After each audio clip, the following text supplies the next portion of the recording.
7, 6, Me, me, me, 5, me. 4, 3, 2, 1.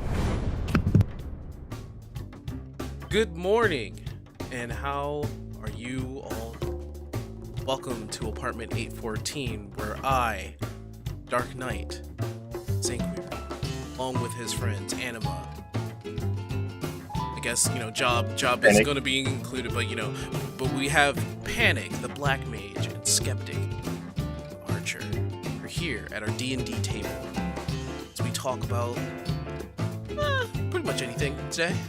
I am your host, Zinkweaver, who is a little sick today, and I do apologize for the podcast being very late. I am.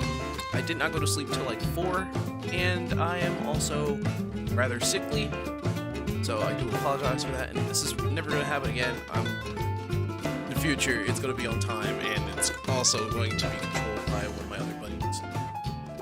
Most likely on Twitch or on YouTube, we'll have like a different background. So if it's a little different, let me just tell you, it's nobody's fault but itself. So No, we seriously need to discuss Anima's role in this RPG lineup, I don't know. He's never played an MMO before. No, you and he gonna learn today. We need to figure this you out could right have now. at least assumed Bard. Bard? No, Skeptic's the Bard. Are we using 14 terminology? Okay. Yeah. I He's a don't. red mage. He's a red mage. A red Red mage? Make him a red mage? Red mage or sage? One, two. I prefer red mage. Okay. So from henceforth, you are. Red mages are cool. Yeah, they are. They're versatile. They're versatile. That's the whole thing. Right. And No, that's a good one. Yeah, and in 14 they are extremely versatile. I can dig it. They also can yeet themselves off the cliff if they want. We'll talk about that later. Today, I'm not going to be the star of the podcast. This time, I'm probably not going to talk all that much again. I'm kind of sickly, so I'm depending on my roommates to pick up the slack for this one. I'm sorry. You think you're not gonna talk? I think I'm not going to talk. You think? I'm probably not going to talk so much. But I'm not sure what they have for us today. So I'm going to ask. No, it's perfectly fine, dude. You go get your rest. I get to sleep now? Oh God, just guys, take a break. Thank you. Take a I'll see breather. you in another month. No idea. Yeah, you'll be all right. I'm leaving. See ya. Bye. Bye.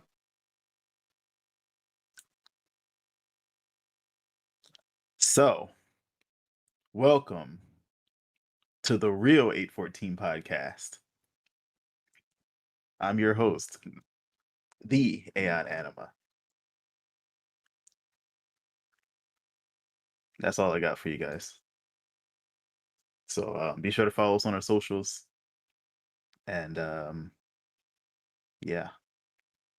No, seriously, I heard Skeptic was going first, though. No, I am. I'm totally going first. But wait, is Sync still here, or is he just not? You guys are doing terribly. No. That answers your question. I was doing terrible as a joke. Oh goodness. So anyway, yeah, I don't want to use that topic. Yes. If you have to question it, that means you do. I mean, I don't know if we've like thoroughly discussed it. We discussed it off stream. I don't know if we've really discussed it on stream. But has post COVID living has that increased or decreased our quality of living in the US? It's hard to say. It's too soon. True. We're technically mid, not technically post. Like Right. We're like late game COVID. But we're still going to be very much in the thick of it because right. a lot of people still aren't getting their vaccines. Vaccines, our vaccination rates are slowing down considerably. I So know. it's going to be concerning because businesses are kind of relying on that to basically get back into having people show up Right. and spend the money. But what really is the question then is how soon will it actually be post COVID or not? Post COVID at all? Like, is it going to happen within this Soon. year, or do you think it's going to still I linger? I think during 2021, honestly, because only because of like how quickly Americans like to do things. But We arguably don't have a choice. they don't have to do things by getting vaccinated. People are just like, oh, we're allowed to do whatever now. You know that. Well, yeah, but People are just gonna go and do whatever they want, whether they're vaccinated or not. like the more time goes by, the greater herd mentality kicks in. Because sure, I would imagine that back in the 20s, it was the same thing with the influenza vaccine. People were like, "Nani? Nah, bro, y'all can keep that." And yet, if you were to do that now, we would all look at you sideways and like burn you at the stake because you're foolish. Why would you not get a flu shot? Well, a lot of people don't get the flu shot. That's Yeah, I know you're right. Yeah, a couple 100,000. Actually, a couple million people. Yeah, a couple million 100,000. people. Yeah, well, let me hold on. No numbers. At least a couple million people. At least bare minimum, a couple million people still don't.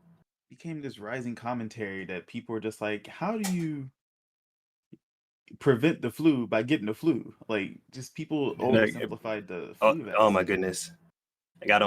Like I can't. Small brain moves is just it hurts. Yeah, Very, very flat brain moves. I mean, I'm I'm not just like, I criticizing know, anybody like who some can't people get it. know. Well, no. Yeah. If you cannot get it, that's entirely different. Like, like Leah. Well, she could get it, but when she was pregnant, she Couldn't get it. actively decided not to. And you know what? That's Yeah. perfectly You fine. do that Yeah, without risk. Yeah. yeah, that's perfectly fine. Like, okay, I'm pregnant. Like, I completely understand why you choose to not. Yeah. But it's like, but if you're choosing to not because you're like, duh, vaccine bad. Just Well, like you got to think about it this way. So this one is new. A lot of people still think that it's in its that is infancy. the only argument that is any kind of valid, is because it's new. But like I've heard people say, I don't know what's in it. And I think to myself, mofo, you don't know what's in the flu shot either. And yet Or you don't even know what's in half your food you eat. I'm like, what are you talking about? I don't know what's in it. You never will unless you take a course or talk to the CDC.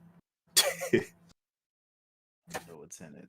I don't know what's in half the medicine I drink. I'm just like, that's such a poor answer. Like, if you're scared because it's new and you just don't trust shit, but you live your life like that, that's the only valid argument I've heard. Semi-valid.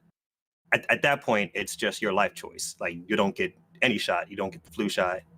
You don't get, like, you might get the flu shot because it's been 100 years and you're over the fear. But and people are saying like, oh yeah, it's going to make you sterile, and I'm just like, I highly doubt that all these companies are in league with the CDC, in league with the government to sterilize hundreds of millions of Americans. I'm sorry, like billions of people worldwide. So Let's use a tiny bit of critical thinking. Like, this is not Children of Men. That can never happen. People get there, but you know what happens is that people use justify ignorance, people use ignorance to justify fear. So it's one of those loops, right? A lot of people who might hear any of the slightest argument against getting a vaccine and they just cling to it. They use it, they obsess over it. Like, a lot of people don't necessarily know the facts. They don't necessarily know the facts are the facts, This information, people are just going to believe. A lot of things not necessarily be reasons to get the vaccine, there are some reasons why people can hold off. I get it. And there's some reasons why you might want to hold off if you're not sure that these vaccines are 110%, you know, in a much safer stage. Well, no, like I'm only coming at the people that like have excuses. Like if you don't want it because you're just not comfortable, just say you're not comfortable. But don't be like it does this and that, and you're like pushing this propaganda. Don't do that. Yeah.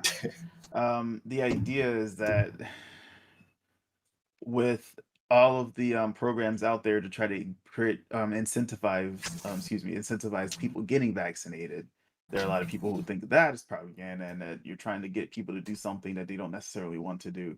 So it's like there's a lot of push and pull right now. I think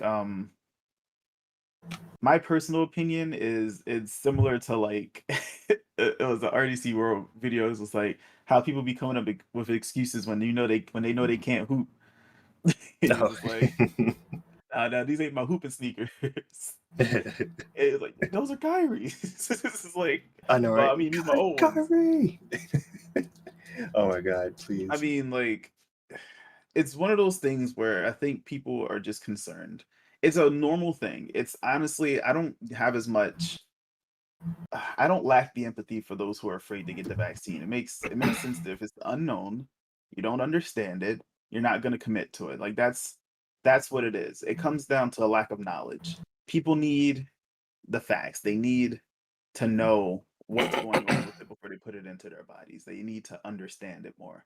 And so I feel like instead of a push through incentivization or incentives or however you want to say it, It should be a there should be push a for campaign like for educate, like knowledge, for right, education. yeah, education. People need to know what the vaccine is. Like they need to Because understand it.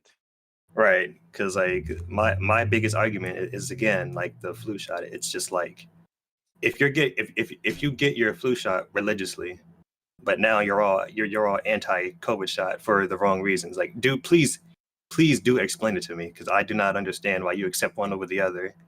Right. You accept the flu shot because you were most likely born into the post clarity of the flu shot. Therefore, you don't question it. Yet it's in the same ballpark. If the Right. CDC wanted to sterilize us, they would have did it. They would have done it decades ago. Yeah. I think I don't even pay attention to conspiracies like that. I feel like overpopulation is the last of our concerns right now. Like it's one of the major concerns if you really want to look into like long-term um issues for humanity to face. Like we have more urgent ones at hand right now. Because what the argument with what sterilization, like you ever all right, so there's a fun little book by Dan Brown. I don't know if you read books. Specifically, Dan Brown was the author of The Da Vinci Code and Angels and Demons. Well, Robert Langton is the main character of those books, and there's several more that have come out since then. The Lost Symbol, I believe, was the third book. I can't quite remember what the fourth one was, but I know the fifth one was Inferno. Um, Angels and Demons was the first. Da Vinci Code was the second. I think Lost Symbol might have even been the fourth. That might be somewhere I'm missing between three and four. But I know Inferno was the most recent one that I read, and that had a lot to do with a um a bomb being released that was supposed to um release a gas that would make humans sterile because of issues with overpopulation. Like there was this guy who was this occult like I don't know believer in some weird cult. Like there's always a cult in this book. There's always some weird craze like zealot Wait. or a zealot or however you say that word. I can't even think of it. Oh, okay. You said a cult. I thought you said a cult. Yeah, I was going with a cult and then I was like, well, the it is occult. a cult. Yeah. Well, no, the occult is different. That's like All right, something. yeah, that's why I was confused. I said, wait, we're talking about ghosts now. It's usually science, Right. not ghosts. It's not supernatural stuff. I'm tripping. But anyway, occult. It's Oh yeah. it's something that raises both sides of the question. So if you really want to learn more about like overpopulation and like mass like non consensual sterilization. Go read that book. Now, has it happened? Now, I'm not in denial. Has it ever happened in the U.S. ever? Yes, absolutely. Most absolutely, certainly. Like there are tens of thousands, at least tens of thousands of cases of like shit happening and like people becoming sterile because of it. But if I recall correctly, this has never happened from from anything directly pushed by the CDC, which is which is your flu shot, your all those shots that we give babies as soon as they come out, they get hit with about 3 or 4 shots. I don't even want to know Dude, why people are concerned about being sterile in the first place. Like, I think we get way too much into this one thing. I'm I telling think you, like that that's like the IBC. I see it all over social media. It's like you're gonna get the kids. I'm just like, do you like people need to understand like that is not like to sterilize something is, although it's simple nowadays, but like it is not so easily like publicly pushed. Like by now we would 100%, and not even by now, like before, way before, long before right now, we would have 100% figured that out after the first couple 100,000 people got their COVID shots, and have all been deduced to be still like we wouldn't find out hundreds of millions of people in. yeah, I get that. I'm just saying it's just a weird thing. We should probably focus on the actual question though. Oh, Is post-COVID life better?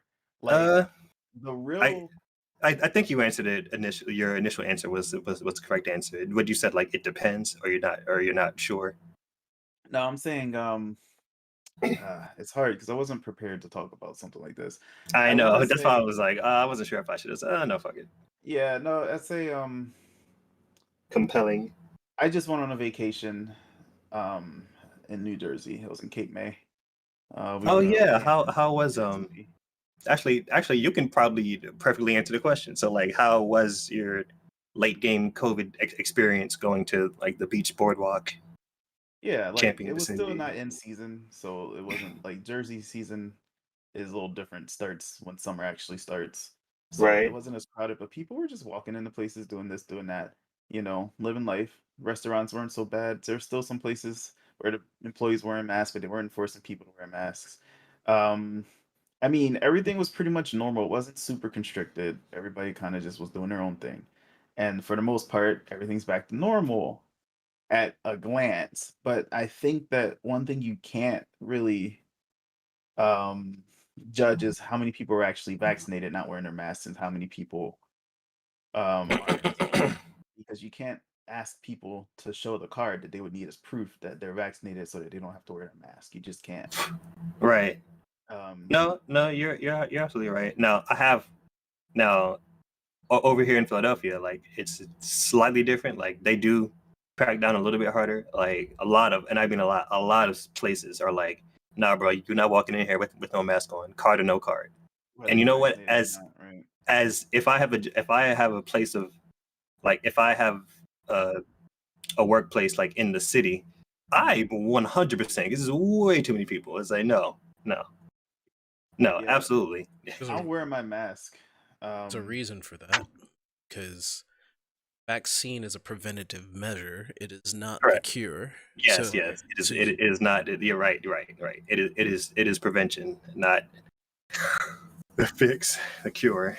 so if you go into a hotbed of people and like COVID, and you're like, oh, it's all right, I'm vaccinated, and then you mysteriously get the COVID again, like, and then you're asking questions like, why didn't it work?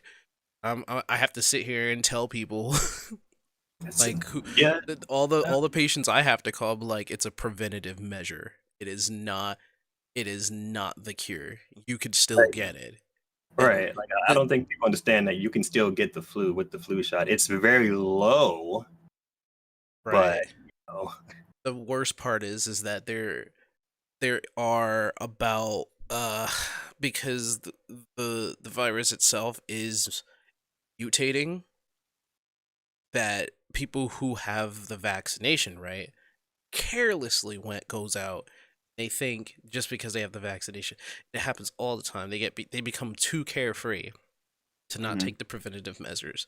No matter how many times by the way, podcasts, I work in the medical field and I have to talk with patients on the phone all the time. So just to let you guys know what's going on. Oh, okay. So you've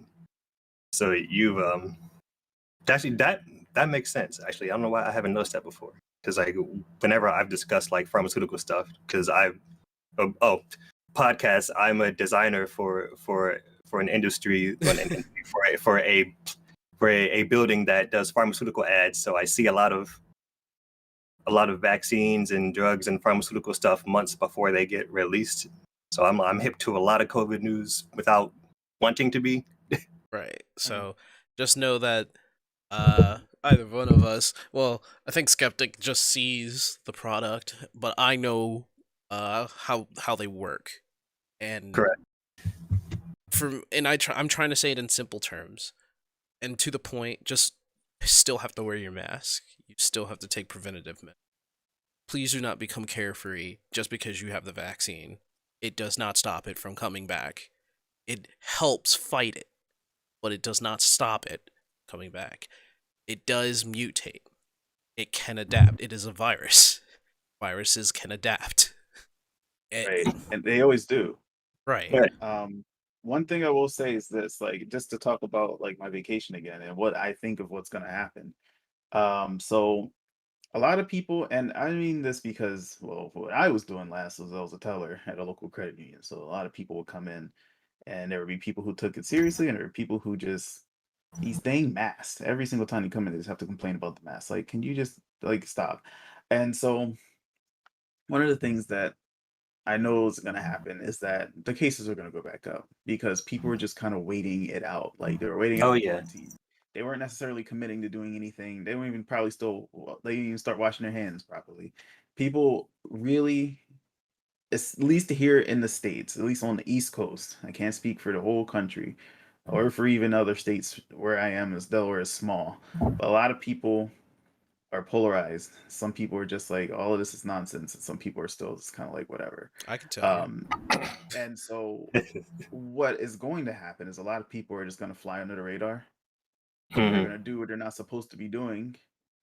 And it's going to lead to a upsurge again. And this time we're going to see what the vaccine's really made of because it's going Right. to be a lot of people who are vaccinated as well getting sick. And what's going to happen is there's going to be a whole nother campaign, a whole nother thing that's going to happen. I already can tell you.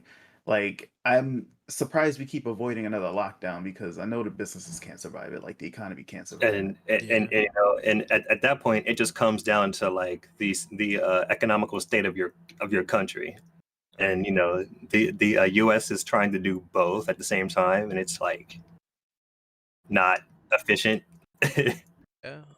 Some people take actually very good measures, and as Anima has says, peop I'm also I'm understanding as to why they're not going to put us in another lockdown, and that is because the first time we went in a lockdown and we stayed that way, like devastated our businesses within the country, and I feel for them. Yeah, man. I Like honestly do. millions of like mom and pops are like done, Right, like not and recovering. It's it straight it up was done. it was devastating, and I honestly don't want that to happen again. But people are having some sort of misinterpretation with some of the things. Like every time I have to fill out the documents or get information over the phone um, about their vaccination, where they got it from. They have to give me like certain information I can't share, obviously, but I ask them like, or I tell them like, please know that this is just a preventative measure. I would still advise. I'm not telling them. I said I would still advise to wear a mask, and I would tell like I can't be on the phone with them all day. I have to be like brief, but I tell them like just know that it is possible for you to catch the COVID again. It's always the warning, and every single person gets the same warning. But you know, it's like Anima said earlier. Like it's like the pursuit of knowledge. Like this is this is an example. This is a prime example of y'all gonna learn today about like the science behind vaccinations and like But drugs like, and all the sort that have been around. here's one of my problems. Sometimes the people who administer the vaccination, it's not everybody. I think most do their job well. They warn people like it is still possible to get it. So just know that it's a preventative measure. You don't like I guess you don't have to say it when you get your shot, but it's like, shouldn't you? Well, I mean, it depends. Like, do your doctors tell you that when you get your annual flu shot? So like when you get your flu shot, I don't know if they do. I don't know if it's I can tell kind of you a right now, stand. no. Yeah, well, I don't know if it's like, something that they have to say. And from what it sounds like, it's a no. It should be something that they have to say. Just like how you get a preventative measure for any kind of virus, they should tell you it is still possible to get it. You still have to be careful about it. And it's I think the Is it easiest way to do that though is to make a legal disclaimer. Like I know everybody doesn't read them, but like lawfully, if you want to make sure people at least have been told, it's better to do it on paper. Sign agreements. Like again, nobody reads them, but even if the person administering the vaccine tells you, it doesn't necessarily mean people are going to listen. that's the that would be the problem. And That's the issue. like when you go back to your doctor and you're sick again, and they have to ask, did you not know? And they could say yes or no, because they can lie obviously. But like, if it was something that people have to say to them when they get administered the vaccine, then the doctor should be saying, you should know this already. You should have known. I mean, yeah, I'm in that ballpark because in I actually I think I feel like it's got a little bit more to do with like just a lack of knowledge, just like the like pure ignorance, because it's like we were born into the perfect flu shot, so it's like you don't question it. But we're literally living through history. Like this is exactly what they were going through 100 years ago when they first introduced the flu shot. But it's like Anima said, they could just like not listen. In all cases, that's bad. But is that the doctor's fault? Like That's not the doctor's fault, obviously. That's the person's fault. That's their fault for going out thinking that they're invincible, and then someone who didn't get their shot comes around and just like they bump into them like, oh, excuse me, I'm sorry, and they just walk off like, I know, right? it's all right, I got the vaccine though, right? And then like a couple days later, they're like, what's happening to me? And doctor's sitting there saying, bro, you're not invincible, bro.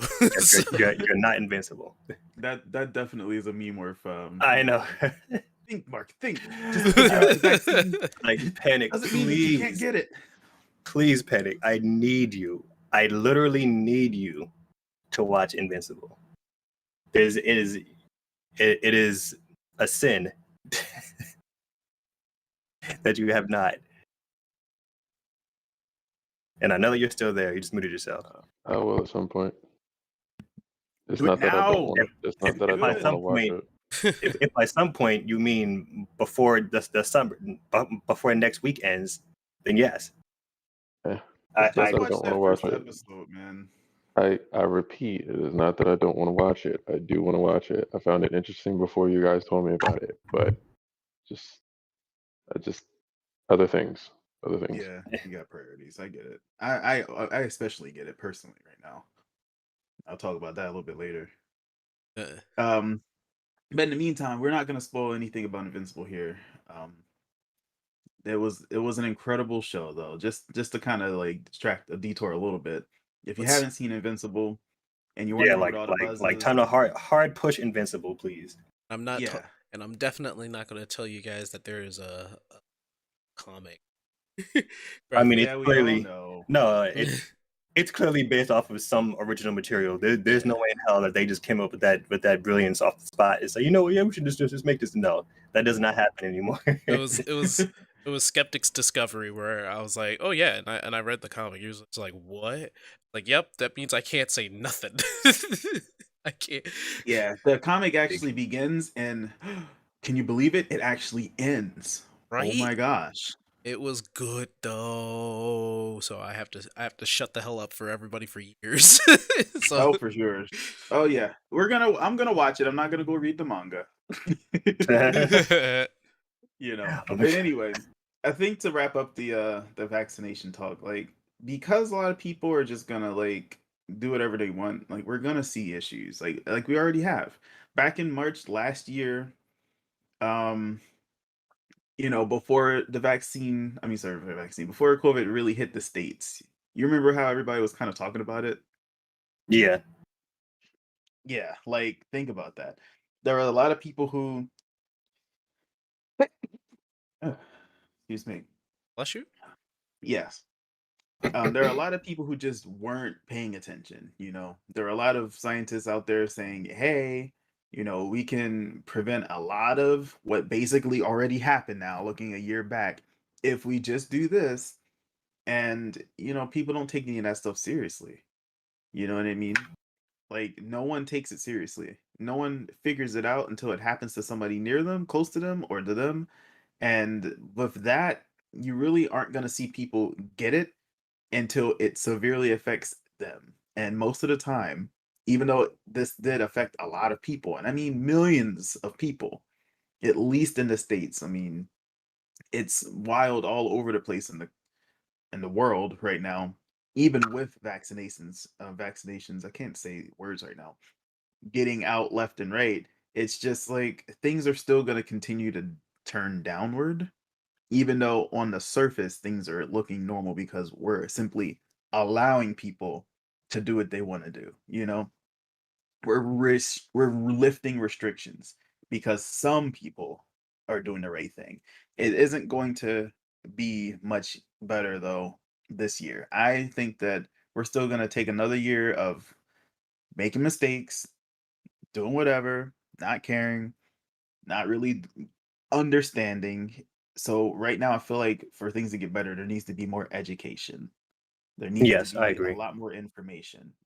So there already is a wealth of information out there.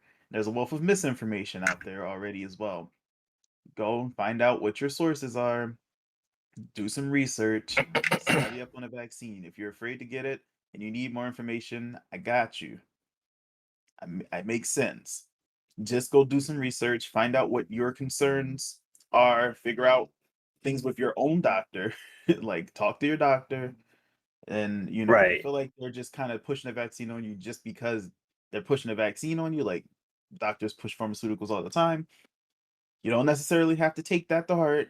Just go find out what you need so that you can understand if you need the vaccine or not, because it isn't for everybody. No, it's not, and that's also a factor. Like if you have certain like medical conditions or pre medical things, then yeah, most certainly like talk to your doctor because there's plenty of people that literally cannot get the vaccine because they have like a predisposition, like something medical will like it will like make it so that it will cause damage. Yeah, like And I'm pre-existing not talking conditions. about those people. Those people are entirely excluded from this argument. Entirely excluded. I'm talking about Right. the people that are perfectly healthy and perfectly fine, and they're like, "Dog, I don't want to be sterile." Those Yeah. those people. Well, if you're not planning on having a kid anytime soon, you know what I mean? Like, I would really hate to hear that somebody's talking about being sterile when they're out having a bunch of unprotected sex. It's just like, Listen, man, it's the never-ending paradox of humanity. I can't even get into it. It's small brain moves. I'm like, bro, maybe you'd actually save yourself some trouble. Just yourself. Some some people save the world some trouble, but that's our argument for another day. Maybe. Well, anyway, I don't know if Panic on has a topic today. on less serious topics. Yeah, like me needing to have to go blow my nose because that sneeze got me in perpetual sneeze mode in just a moment here. I'm going to pass the ball to Panic. All right, completely flip what we're doing. So I have a few things that we that I actually want to go over, but I'm only going to just right now talk about the one, maybe get into the other. But did you guys hear that EA got hacked? You know, I did hear that through the digital grapevine, but I have absolutely no context. Well, what and why? They got hacked. Hold on one second. Let me pull that back up. They got hacked, and what was taken from them was the source code for FIFA 21 and the source code for the Frostbite engine. Wait. Oh, I some Man. part of me feels like I spoke that into existence. Not literally, but Man, the butterfly effect of the previous combo. I feel so bad for EA. I mean, I know, right? oh no, my FIFA. Whatever will I do? And take a guess. I'm curious if anybody gets close to this number. Take a guess at how much gigs of data that was. I'll give you a hint. It wasn't a terabyte. It was not a terabyte. It was not a terabyte of data. 800. Okay, that was Skeptic's guess. Guess and say maybe something. Okay, and Anima, Blowing his nose. if he could type it in chat, that would be great. Either Discord or Twitch chat, whichever. Before I give the answer, like within the next 10 seconds, please and thank you. Source. It's a lot of. Yeah, it is. It's an 8, and it's probably not. It's probably not even 300. I'm gonna be completely honest. It'll probably be over. Trying to be stay in the ballpark of like, how realistic it could be. But a terabyte. Did Anima type in the chat yet? Anywhere? Typed morning y'all.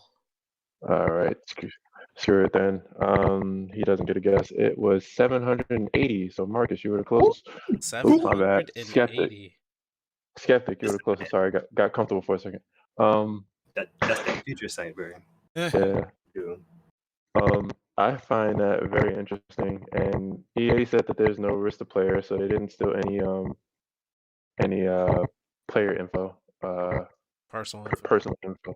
Yeah, but the fact that they took that much, like the Frostbite, and the what got me is the source code for the Frostbite engine. The Frostbite engine they've been using since Battlefield first started using it, and they've been using it for a lot of games since. So that is worth a lot of money too. So yeah, that was a short one, and since that didn't go on for very long, the other one is Microsoft is making a pretty interesting move. So as they have been. To give some context, you remember when Sony made the Sony TV or PlayStation TV? Which one was it? Was it PlayStation TV? Yeah. Okay. Brilliant, crazy, a lovely, wonderful idea, concept. So Microsoft is taking it a small step further. They're not making an Xbox TV, but they're making it so the Game Pass is built into certain brand TVs, as well as making it. Wait, how? You heard me correctly. Okay, no, you need to explain how. So you know how like the computer has just Game Pass on it. Like you don't need an Xbox, you just have access to Game Pass. They're working on a way to do that with TVs. Okay. I think that's understandable. Mm-hmm. Yeah, it's a very interesting move, and I don't think it's necessarily a bad move either. Something in this article made sense. Like they're getting a whole new audience. That audience being people who don't want to spend the money for consoles, but still want to play games on their TV. Because all you gotta do once this gets implemented, all you have to do is buy the TV that has Game Pass, pay for Game Pass, and then you have access to Game Pass stuff. and they are growing their Game Pass, so it's not like it's just a few things So the data being is added. stored on television. Say again? The data is stored on the television. Yeah. Or an external hard drive. Sure, it has speed. That Yeah, that's true come too. with the TV. No, I doubt I doubt an external will come with the TV. But at the same time, it most likely has its own internal storage that you could extend with an external hard drive. Uh, Just think of the okay, TV as the console. I hear what you're saying. Yeah, because I've put like flash drives into my television to watch things. So okay, so you mean okay. I hear what you mean. So I just but the TV digital storage is not large. Not right now. Not right now. It doesn't mean that they can't improve that. Okay. Okay. All right. Okay. I see what's happening here. Very it gets points for originality. Well, Yeah. it gets points for innovation, we'll say, because you technically can play games on your television, but it's like but like for you to be like, all right, well, you know what, I want to play some Halo 6. Oh, but I don't have an Xbox, but I have this new Microsoft smart TV that has Game Pass built into it, and it has enough space for me to run Halo 6. God, And it would be technically you wouldn't need, so if I'm not mistaken, Game Pass has a game streaming option. Ability, yeah, not ability. it's the future. It's going to happen. Like I know like people shit on Stadia because the obvious reason, and it's very valid, because if Google is like, fuck your games, ain't nothing you can do about it. So Not the technology where trust. at the point it of- ain't even about that. It's the trust. no, like we're not at the point of technology where we can stream games as well. Like, because remember, Not yet. Stadia was all about we can stream games and it's like crisp volume. Like, yeah, but internet's all not that great. So, Right, like maybe when like 5G is where 4G is for us right now. because apparently China's talking about 6G right now. Please. I know. They talk, but they don't provide. So here we Well, go. I have a nice subtopic, but we may not have time for that, so I'll just keep it in the back of my head. Well, as far as it goes, that's cool news. That is kind of interesting. Oh, Penny, did you tell us that? Oh no, you did. Did Anima hear that answer to the data amount question? Penny. So FIFA got their source code hacked to E3. Oh, Hear that, Anima? I did step away for a second to blow my nose. Okay. So they got their source code hacked due to E3. Like they got their source code hacked at E3. Sorry, I said that. And because of that, they lost a huge amount of data. From FIFA? Is that right? FIFA and what? Was it FIFA and something else, or is it just FIFA? I thought it was just FIFA. A large amount of like data hacked, and it's like Frostbite engine. Frostbite. Okay, there you go. I wonder. I'm really wondering what the people behind this plan to do. Because if this in the back of my head, like it's I'm like thinking like it's gonna lead to like revolutionize it. It's like no more loot boxes, and they're just like, I'm telling you, man. I mean, if you think about it, the theme for this year is freaking Thanos, bro. I'm telling you, we called it a long time ago. I'll do it myself. We can't hear you. There you go. Hello. Okay, back. so if you think about that, skeptic, nothing of value is actually lost here. No, I know. Well, wait, hold on. Nothing of, well, it depends what you mean by quote value. So the frost. Go ahead. I was gonna say. The Frostbite engine has pretty decent value, but they would have to build a game around it that they could probably just sell the source code to somebody else so they could build a game around it. But I think the Frostbite engine is the most valued thing there because FIFA, you know, yeah. Well, I was about to ask about the FIFA thing. Like, we're talking about they took a The lot source of the code for data. the game itself. The source code for the game itself. So that doesn't mean anything. I Like, mean, they didn't no, If get you to have go the after source no, code wait. for a game, then you have a lot of access of information that is tied Yeah. to the game. That includes everybody who has paid stuff on there. Yeah. EA said that no personal info was leaked. Yeah, they could say a lot of things. Please, they can say that. It was like, For now, I'll go with the innocent until proven guilty aspect. That I'll feel that they're telling the truth because they wouldn't gain anything by lying to people saying that no personal information was leaked. So this looks kind of like it's been targeted because the Frostbite engine, mainly used by, had things like Dragon Age Inquisition, Fields, Yeah, it started. Madden. It started with Battlefield. Battlefield was the first implementation of it. I think it was Battlefield Bad Company, I believe, started using it. And they've been using it for a lot of their games since. Yeah, but like the games that I'm looking at here, like, I mean, I'm not trying to be like, not trying to say anything bad about it. It's really, I don't really see anything like value. Not even Battlefront.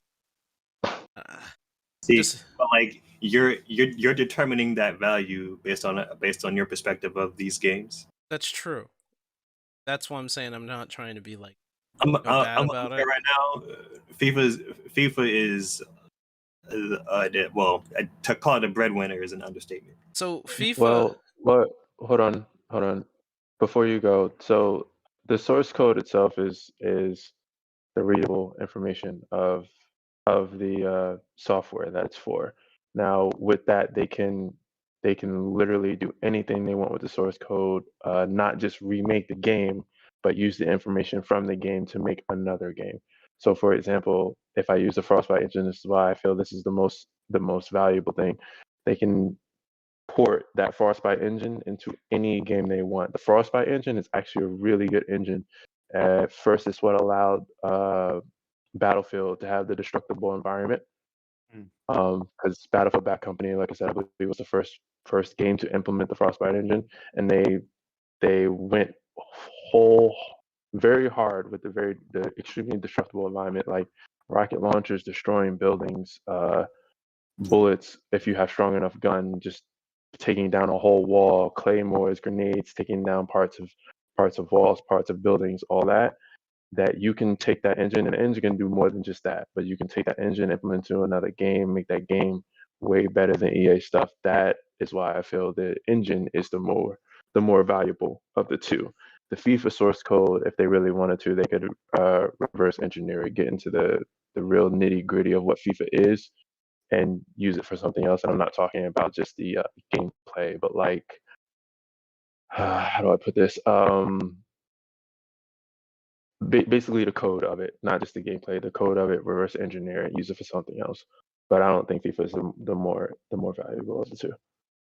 Just to think, yeah, because like if say other, there's been threats by people who said like, hey, we've taken your source code, you give us X amount of dollars and trade it to the black market, and they do it anyway.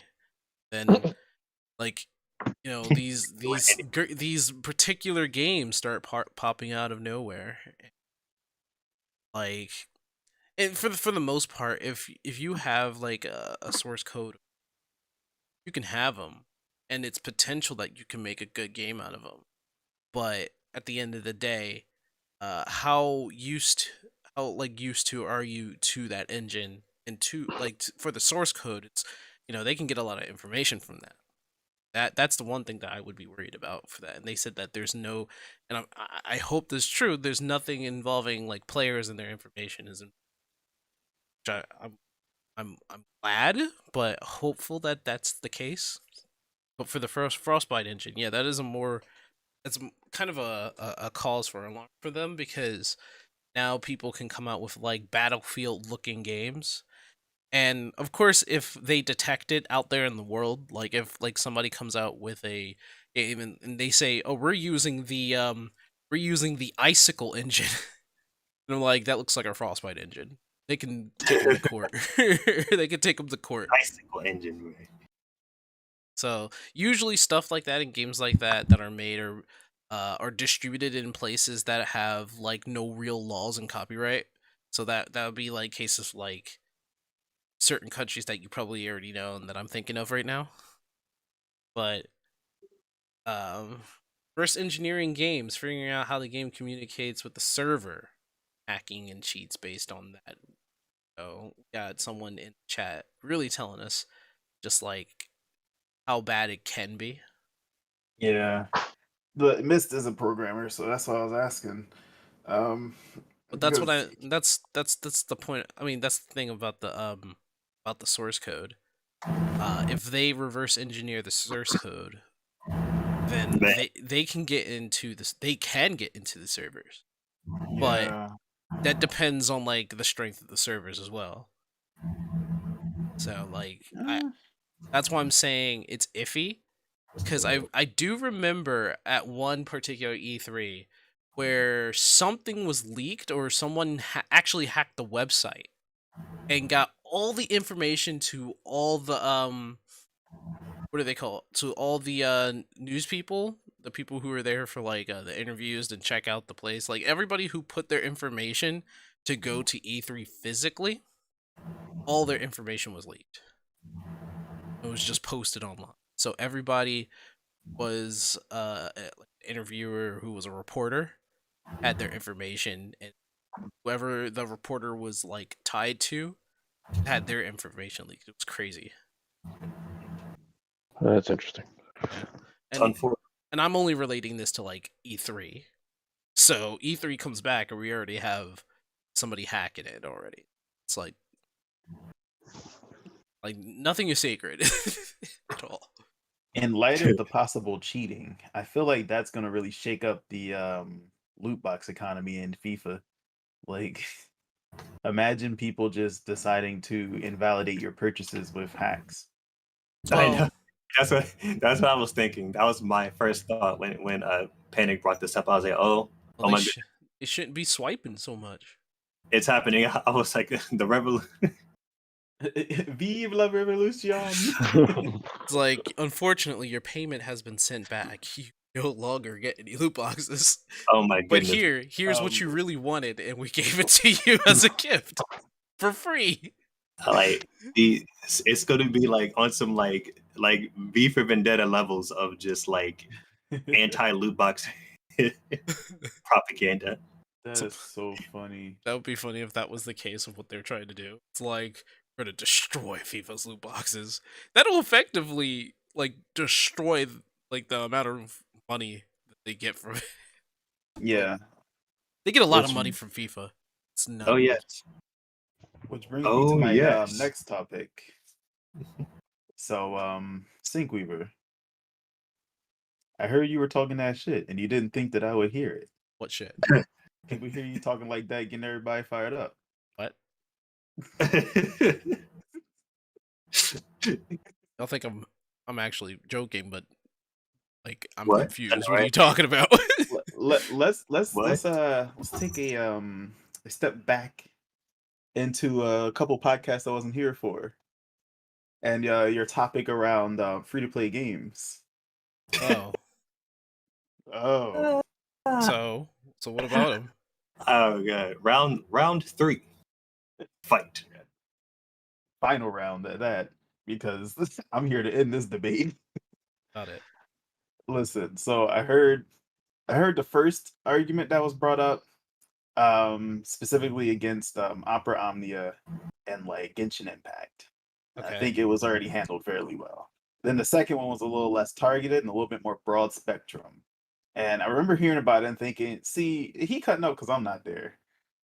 Because I definitely wouldn't I wouldn't have a hard time shooting down the idea, if I remember correctly, being the gaming community would be better off if I'm gonna call them pay to play or free to play games or pay to win games.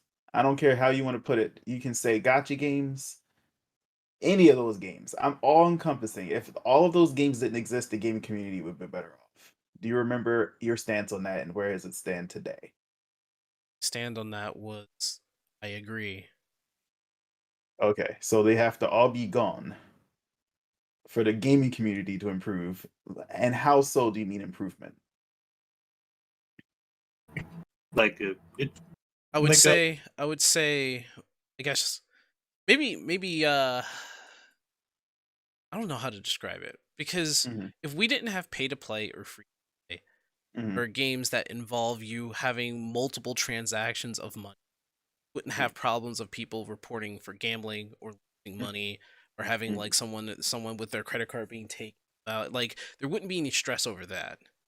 And the mhm, other thing is that pay to win kind of games, where we were talking about the dude with the whale thing going on, and mhm, I wasn't well, actually, like, if you guys misinterpreted that, I wasn't actually trying to defend him. I was giving you his reasons why he was doing it, like why he was giving all this money to play Black Desert online and actually be like, he wasn't becoming a better player via skill, but he was becoming a better player via like items. So it gave right. him like the edge over everything. If we had like less of that and more of just like people who are playing via like skill, we probably have less players, but more like less players. But I would say we would have more people, more gamers. like and like and We would that's where definitely the lose in increased the quantity. quality is supposed to be from. Yeah, like we would gain in quality, but we lose quantity, and Okay. that in itself is bad for business. But it's not bad for like gamers really don't care about that. Gamers just want to play the game, right? They don't care whether or not there are enough people playing the game, if it's already like a popular game, right? Or if it's a game that has been done well for it to be popular, because it was centered around being built well and not being built to have money being siphoned out of them. Mhm. So Now, like, when you say gaming community, now I need you to like I s- need you to specify what you mean. How we got from um free to play games to gaming community better. Like who is involved in that? Are you talking about developers? Talking about the gamers alone? Are you talking about the consumer? the You're talking gaming about the community is publishers? generally focused around gamers, and I'm not talking about game developers. Those are developers. I'm not talking Hmm. about the businessmen within the gaming community, because they're not part of the gaming community. Okay, so they're talking about the consumer. Yeah, So the average gaming consumer would be better off if there weren't free to play games. right. Okay, I just want to make So sure are I you, understand. here's what I have to ask you. Are Yes. you generally putting in gaming community as everybody who's just involved in gaming? Like Well, when the you say development? gaming community, I think of everyone, the entire because a lot of the consumers are the game developers these days. They are the Okay. publishers sometimes. It doesn't So necessarily mean that let they don't me play then games. I will say this then. If you're going to add like developers into the game community, which is fine, I'll accept that. Then yes, it would also be better on their hands too. Okay. I just wanted to know who we were talking about because it was such a huge jump from like free to play games to the entirety of anyone who plays video games. I wasn't sure we just meant the consumers, people buying the stuff, or we meant people playing games, people who don't even experience free to play So games. to I don't be know who we're talking about. Let's get So specific. if you want to be specific, the Mhm. entire gaming community, like you said, would be based off of the people who are playing games and making games or involved with games. Now, Okay. whether or less you think CEOs are part of that is up to you to decide. Well, publishers or CEOs of the game development companies. The publishers are the names. The developing companies are like under the publishers. Right. So the CEOs answer to the publishers, like their board of directors, so to speak. Right. And if whether or not you want you say that they are part of the game community is up to you at this point. Well, Because I didn't know what you meant by gaming community. I'm just asking so that I know what you're talking about. so if I'm going to say specifically what a gaming community is, it's anybody who's involved with gaming to the point of playing and developing. Okay, so developers and the players, got it. Right. So you think that I'll be better off if free to play games didn't exist? I would say so, yes. All right, define free to play or Free to play pay games involving just being able to download, obtain without any kind of transaction of any kind of monetary value for you to just play. Okay, so just not a free game that's just free, but a free game that actually Free to also play game. has Well, free to play games. in-game Free to play games are if you transactions. like free to play games in specifics, like a free game and a free to play game. If Yeah. we're going to talk about free to play, then because there are free games and free to play games, if we're going to talk about free to play games, I would say these are games that are free to play and you can play them, but But there's going to be money. there is going to be money involved within. Okay, gotcha. All right, so now that I'm making sure that I'm clear, because I don't want to step into this and go start firing guns in all directions. Now that I have a target, just so I'm sure that I've heard what you were talking about from your own mouth. Okay, I'm gonna tell you to get off your Sasuke shit. All right, and Don't bring up shit. Okay, just get to the point. I'll get right to the point. So here's the thing.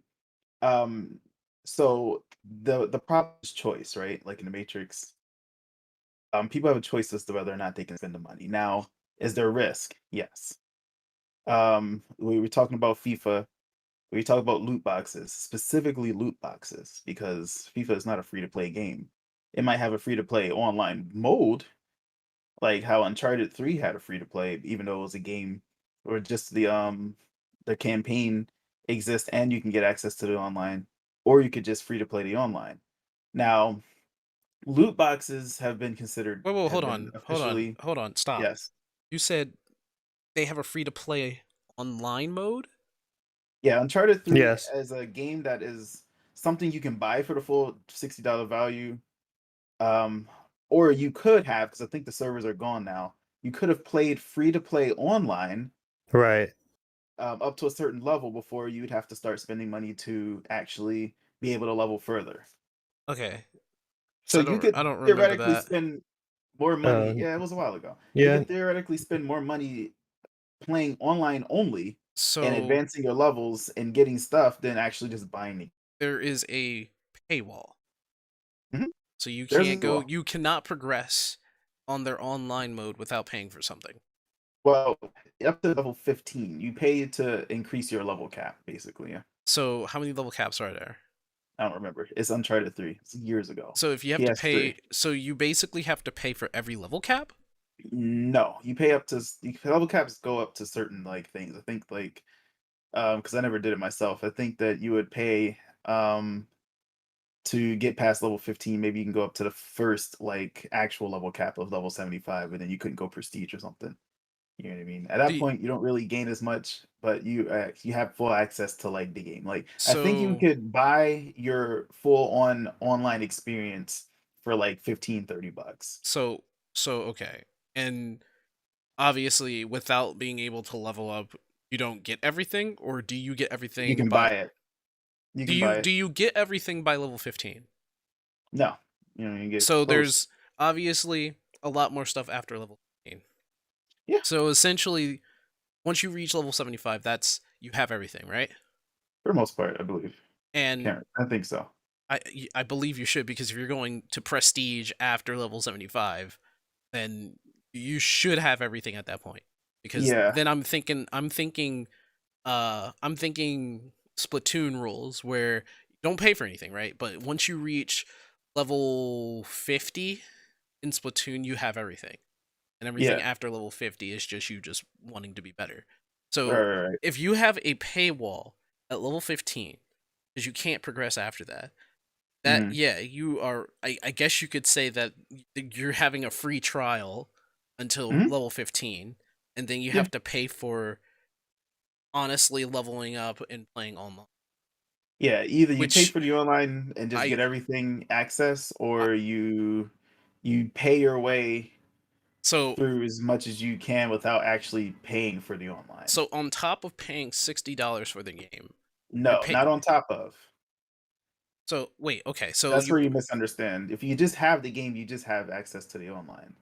And okay. So you have there's an actual separate game type thing where you could play Uncharted online without the game. The multiplayer was a separate thing that you could purchase or not or download. And then in that case, then that's kind of acceptable if I look at it in a more of like this is a taste of like what Uncharted is, and if you want to play more of the online, I don't know how much it was to unlock the online, but if you have the game if from what you're telling me, if you have the $60 game, you have everything. Yeah. And on the online, you can pay once and you get to have the online. Yeah, without necessarily having access to the campaign. I think that's another version of free to play. Okay, so I think in that case, then that's fair. And I have never said in any of these conversations that free to play was evil or bad. I've never given that description. I did say if they weren't around, I think gaming would be better. But that's what I want to talk about. Because that wasn't the topic. Like that particular example is just like another form of free to play that I wanted to highlight because there's more than one type of free to play game out there. Okay. So you have like things like that. So hear me out now. When it comes right down to it, it sounds like the argument was I think the example used or analogy was the store, right? If I let you come into my store for free, but then I have to come and actually sell you the things in the store, as opposed to all the other stores where you have to pay to get into the store, but then you can get certain things for free. Or you just get that there's things that comes with you paying for the store. It's like if you want to think of it in real life, because it's usually the exact opposite of that. You don't pay to get in, but there is a place where you pay to get in. Do you know what it is? There's like Sam's Club, BJ's, Costco, memberships, right? But like now, let's be fair. Before you even go on, I will admit to myself that that's a bad metaphor and example of like how free to play and pay to win works. So if you can come up with a different analogy, by all means. So I think I did. So like to me about it offline. So like the point of the conversation is, if you can have a game where you can just buy and have everything in it for $60 and you can just play everything within, and you are faced with a free to play that you can get for free, but certain things you have to, like resources and stuff, will always have the intended incentive and like microtransactions here and there and there and there and there and there and there and every other where. And I asked them, how would they take it? And for the most part, for Skeptic and Panic, it doesn't affect them because they don't. And this is what they were telling me, and this is where we got to the whole, we got the whole predatory thing going on. But they said they already told me that it doesn't really affect them if they can play a free to game, play a game, and they'll play it for because of the quality of the game, and they know it's a free to play game. They're not going to spend money on it. Like if anything, they'll probably spend money on the things that really attracts them, like costumes and stuff like that, and which they can do whatever they want with their money. However, I was saying what if you only had to pay $15 for Opera Omnia? And Skeptic had a thing for this. He was just like, I don't even think it's $10 worth. Like, oh, okay. But what if you just only had to spend $15 and everything in game you can earn and get for free eventually? That includes weapons, which is the biggest thing in Opera Omnia, instead of going through the loot box system. And you can just earn the weapons. And he thought he had to really think about it, and he was actually proving to me if you're thinking about whether it's worth to have a free to play game or just pay for the game outright and earn everything in it, then obviously this whole system is kind of working because you're thinking about it. you're having a conundrum of something that is free to play rather than something that you could just pay once. And for me anyway, the source of that was because in the specific case of Opera Omnia anyway, the only thing not flat out given to us is the weapons, and like once you pay to get that, it's just like, like once you pay one dollar, one like a set amount to have that forever, it really takes away from a lot of the game, like a majority of the game, almost the entire game. Because admittedly speaking, like it has no like core gaming sustenance from the jump. And again, I'm only speaking for Opera Omnia because I feel entirely different about Warframe. Warframe has a shit ton of substance from the gate because it's a regular free to play game with zero RNG elements, while Opera Omnia on the other hand is a free to play game with a few RNG elements. Hence why it's gotcha. Hold on. So let me say this, and since this is all hypothetical, I feel it's fair to say this. So if we completely took out the RNG element of Opera Omnia and made it so that we just earn our way to the weapons, kind of similar to what we're doing with the tokens and everything, Skeptic. If there was another way to basically earn the weapons, but permanent other way to earn the weapons where we can at any point get them however we can, I think I would actually pay that 15 for Opera Omnia. I'm not even going to touch Genshin Impact because that's a definite. I would pay that 15 because Genshin Impact just looks fucking beautiful, absolutely beautiful. The game itself, the mechanics, the whole game. I would pay for that game. That instance, I would say that it's more than $15 for its quality, but yeah, I actually told Skeptic like 20, like 2025, but well, yeah, because for Genshin Impact, it's like the RNG are the characters. Like that's characters and far weapons. Heavier. No, they have characters and weapons. Oh, okay, and the weapons are RNG too. Okay, they're far heavier value than just 2 weapons. Yeah, well, but go ahead, Design.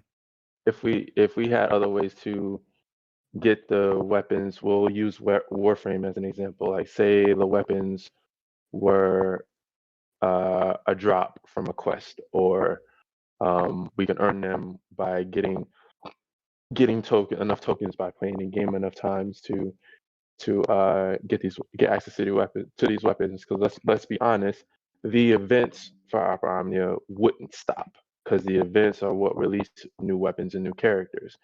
Right. But instead of making the weapons RNG upon release, just make them available either in game, either through game playing or through a shop that we get currency through game playing. And you basically replace the RNG system with a permanent way to get the weapon as long as you're playing the game. I would still pay the 15. I would pay the $15 because the gameplay of this I like, as well as the story is actually pretty good as long as you're following what's going on. They would just have to keep up with the events. And I don't think Square would be able to sustain that because the length of the game goes beyond the general value of $15. And basically, if they were to switch to that tomorrow and everyone did it, Opera Omnia, the lifespan of it would shorten drastically. In my opinion, I'm confused. So wait, hold on. Are you saying because they get way more money right now than just if all 2 million of their player base pays $15 right now and not a penny more, you're going to sit here and honestly tell me that the game would last another 5 years? Well, that's okay. So that was directed at Panic. I mean, I understand that. I understand that, but like that also goes against, because the question was from me, and he's answering my question, and you're giving him the rebuttal. But what I'm trying to say is like Square Enix would have to make like a better quality game in order for it to last longer, which is not it would not be a problem. I don't think it wouldn't be a problem for them. Because I mean, it's Square Enix, and And I think you just justified their like free to play microtransaction thing because you guys don't spend money on it, but you know that a lot of other people do, and I don't But know. I don't, And that's well, where I'm gonna fit my piece of the puzzle. Because everything we're talking about right now is subjective. It's all based off of everyone's individual perception of what they value right right, now. And that's where things get tricky because when you're talking about how much money would you want to spend then if you either had to or there was something where you wanted to. And it really depends on the person and it depends on the thing, right? Some people right. might think that something's more valuable than another person, therefore they would spend more money. And so for those who really want the thing, that's who we're focused on here today.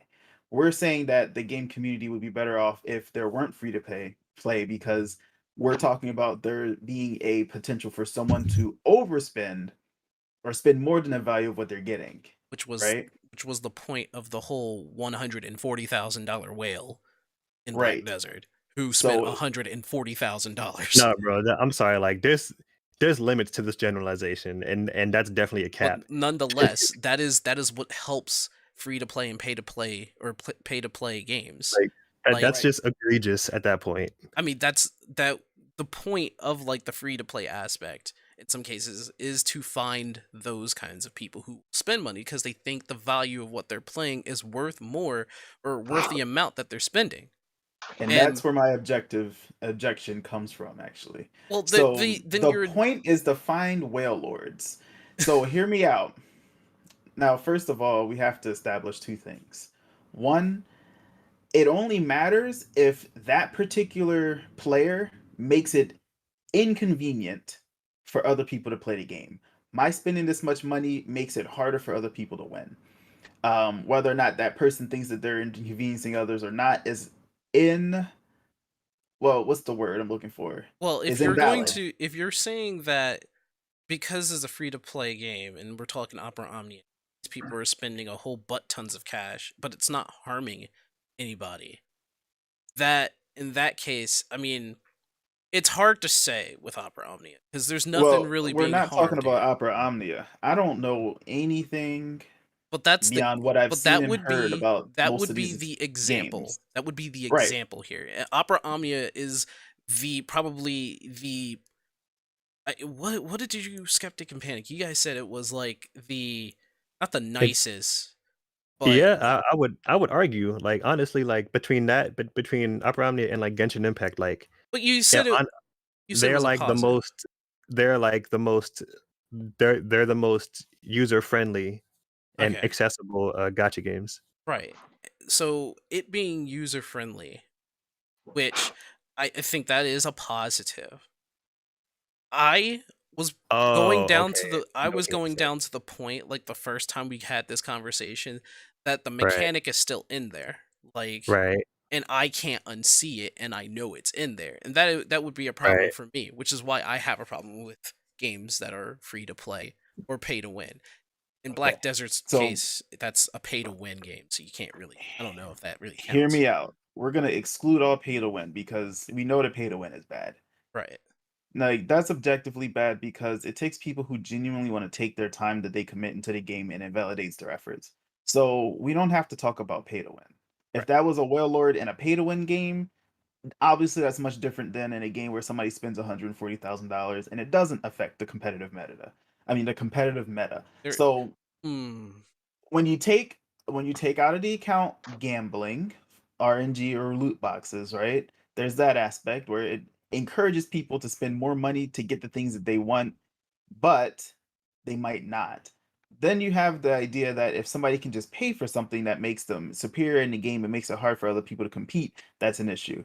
But we're talking about free to play games as a whole towards the entire gaming community, which means I'm not using any specific examples. I'm going to talk about the concept. So hear me out. So the idea is that there is a point to find people who are going to carry an entire game on their back with their purchases. Now, I don't necessarily think that that's something a company doesn't want or that they're specifically hunting for.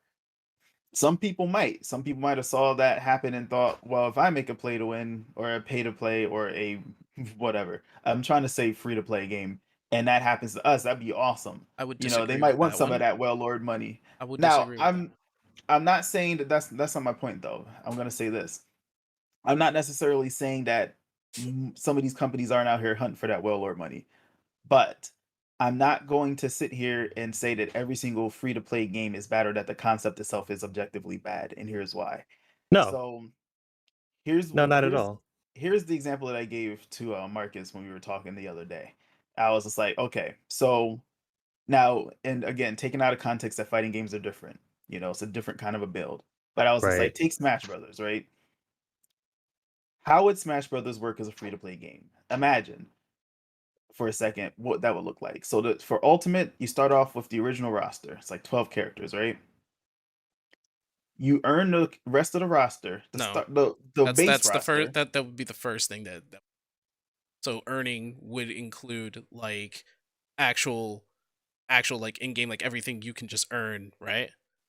No, But hear me out. I gotta paint the picture first. You jump into the conclusion of what I'm gonna say. I need you to hear. You have to hear this out because there's gonna be different ways I'm gonna approach this. I'm not gonna put this under one scope, one frame. It's gonna be a dynamic issue that we're gonna bring up here. There's a lot of different ways you can approach it, but I'm talking about how the game exists as it is right now. So right now the game exists as you start with the original 12, you earn the rest of the roster up to like 70 something characters through gameplay. And you even earn some of the stages, I think, or do you just get them off? I think you get them off from the jump in this one. You had to earn stages, certain ones in the past. There were like hidden stages, like you had to unlock Final Destination for instance. So this time, I think he just gave you all the stages, right? So the main thing that we have seen in the DLC, the main three things I should say, are a character, a stage, and music. Those are things you're paying for extra when it comes to the DLC. Now, no items, no additional assist trophies, no additional, gameplay elements. There might be spirits, there might be music tracks. They're exclusive with Mii costumes. Um, there are Mii costumes that are being sold as well. So that's what has been sold. So in addition to the $60 game you spend for the DLC packs, it's a solid 50 extra dollars.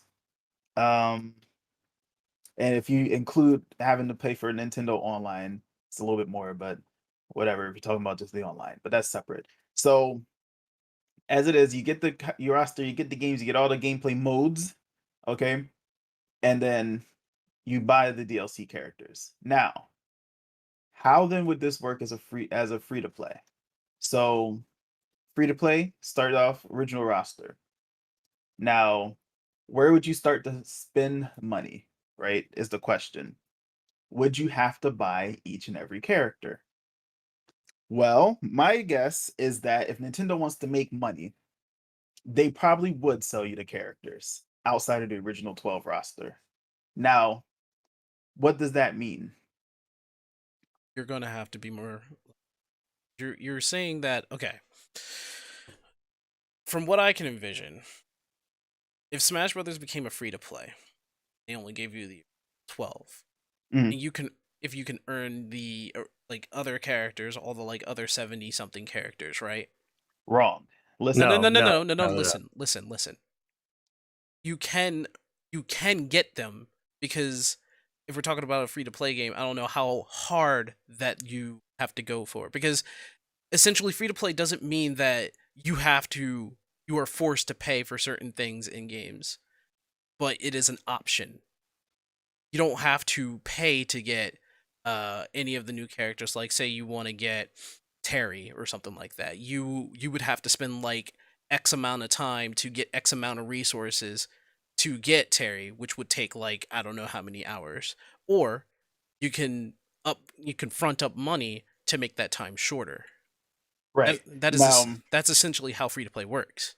I get that, but I'm saying like, so let's assume that one of the first things you could do in this hypothetical is you can pay for the characters, right?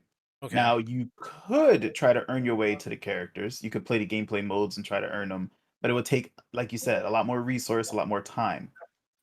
However, let's assume that Smash doesn't even give you that option, right? Let's assume there is no way to earn the characters in game. All right. Let's assume you have to buy them. All right. Because Smash is a game where they're gonna get in this free to play example, you get all the gameplay modes, you get access to online as long as you have Nintendo Online, but you only get the original 12. They're basically selling the characters, and then they're also going to sell the stages. You get a basic set of stages as well. Now, here's the idea. How many characters are in the roster right now? Yeah, Yeah, like 80 something. How much do you think Nintendo would need to sell each character for to make it fair? it would It's gonna probably be 90 at the end of the day. because if it's all those characters, I would assume like to be fair, quote unquote, $2 or something. All right, so $2. I was saying $1 because I know how Sakurai is. He sell each character, including the DLCs. Because think of it this way: if you have a game that's free to play, there's usually ongoing support for the game, right? Usually, DLC isn't so much the DLC that you pay for and just have. It's just they add characters as they go. So in Ultimate's case, let's say that they handled their DLC characters as if they were just ongoing support that you would pay for as if you paid for all the rest. So it equalizes the value of each character now. DLC characters cost extra, but in this scenario, they cost the same as everything else. All right, so $1, $2, whatever. However you want to play it. Now let's imagine stages, same deal, $1 or even 50 cents. Who cares? Like we're building a world here. So how many characters do you actually play in the roster? Fix your voice. I'm losing everything I know and love. Why was I taught? Only compute. Oh no. Try coming back into like ask that question again. No, seriously, like re-enter the room. Oh.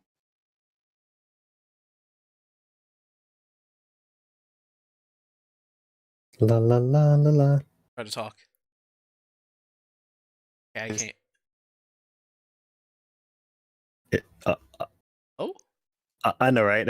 I hear nada. 0. it's the internet.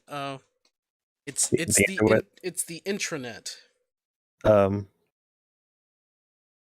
I think I was starting to hear what he was getting at. Let him finish. He's. Oh wait, is he back? Let him finish because it probably turns out like everything that you buy, like you have to buy the characters ends up being how much you paid for the base game and the DLC anyway. Like it all turns out into like to be $120. Right, but like you're less against what's like the you're less against like like physical the outcome and more against like the practice. Like right. Your issue is that it doesn't naturally breed good quality, and that's what you said last time is your issue, and I completely understand that. I'm back. But gotcha games don't naturally breed good quality. Well, let's hear him out. Well, all right, go on. Okay. So I'm spiking. Can you guys hear me? It's like really unstable. Yep. All right, so hear me out. Now, it's not about what they are right now. It's about what they can be, right? It's about the concept. It's about how we can handle it so that it doesn't become what it is right now. Because so far, it's mostly been used in a predatory sense. But imagine how many. So my next question was, how many characters do you actually play in a roster, Syncweaver? I play in a roster. Like, how many characters do you actually care to play as? That I care to play as it's actually a bigger list than you think. It's actually half of the roster. Okay, so half the roster, great. But for me to understand like a fighting game, right? I would need all the characters in order to understand like how they fight.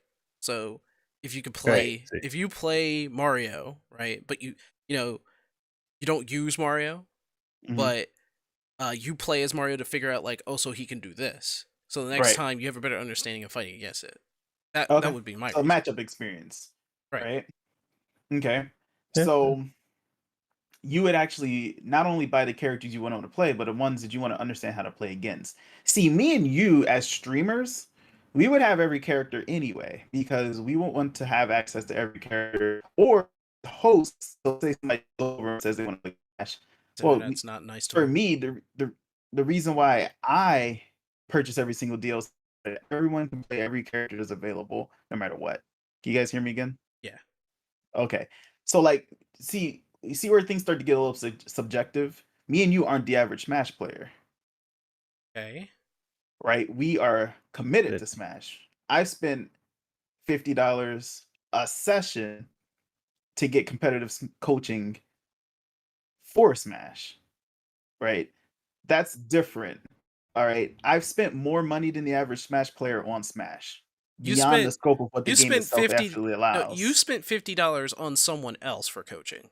And Yeah. spend $50 on Like Smash. Nintendo did not make money from you doing that. Exactly. I know this. However, if Nintendo gave me the option to spend more money, I most likely would. What does that mean? That means subjectively, I'm one of the people who would probably spend a lot more money on Smash than the typical person. Now, we're not talking pay to win. We're just talking if they had DLC outfits, I'd be all over it. I'd spend more money. Like, the thing about Smash is I love the game. It's one of my favorite games of all time. It means a lot to me. Okay. However, competitive players most likely are going to spend the most money. Casual players or people who don't necessarily want to invest in the full game. So say if there was a full game option, there wasn't. So like say it was an Uncharted situation. This is kind of the same example that I gave, because he was more invested in the game. Because I gave you the description of this man. Lived in his apartment, has a girlfriend, right? And he was so invested into BDO that he did spend over the amount that one typically would spend. And I gave the description of how that works.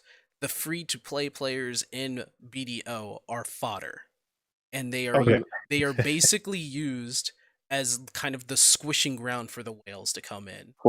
For James's example, for Animus' example, that's not true, because exactly you're not fodder when you are proficient with the characters you know how to use. I mean, in that case, but that's where the differences lie. Like because and that's the only hole in Anima's argument, is because Smash is a premium game. You paid just to gain access to it. Well, okay. To be fair, right? BDO it's not bad, right? It looks good. It plays good. Is BDO pay to win? Yeah, yes. That's what I was about to say. Yes. That's the whole point. Okay, but I'm making a point here, is that when you are talking about people spending money in to play, and they are invested in this... So you're talking about... Here, let me finish. Pay to win. Let me finish. Let me finish. When you're talking about free to play, and you're spending money in a free to play game, the practice within, just like it doesn't matter when you're going in and you want to invest because you're invested into the game because you like the game, it doesn't matter. The practice of it is what I was against. I know that. And there is no way that I'm going to accept picking up a free Smash Brothers and I have to spend money on all the characters and stages and music. Not in that way. No way. Oh, I didn't even say anything about the music. Don't worry about the music. Let's not worry about the music. But you gotta let me finish fleshing out the example before you make your decision yet. But I'm not finished. Like, it's already something that I wouldn't agree with. Well, yes, you're entitled to that. But hear me out. Just listen. I'm trying to build the world here. You have to listen to the whole thing, because I remember fleshing it out and then talking about the numbers. So hear me out, because you're one person. There are millions of people playing Smash. So think it through. Here's what happens.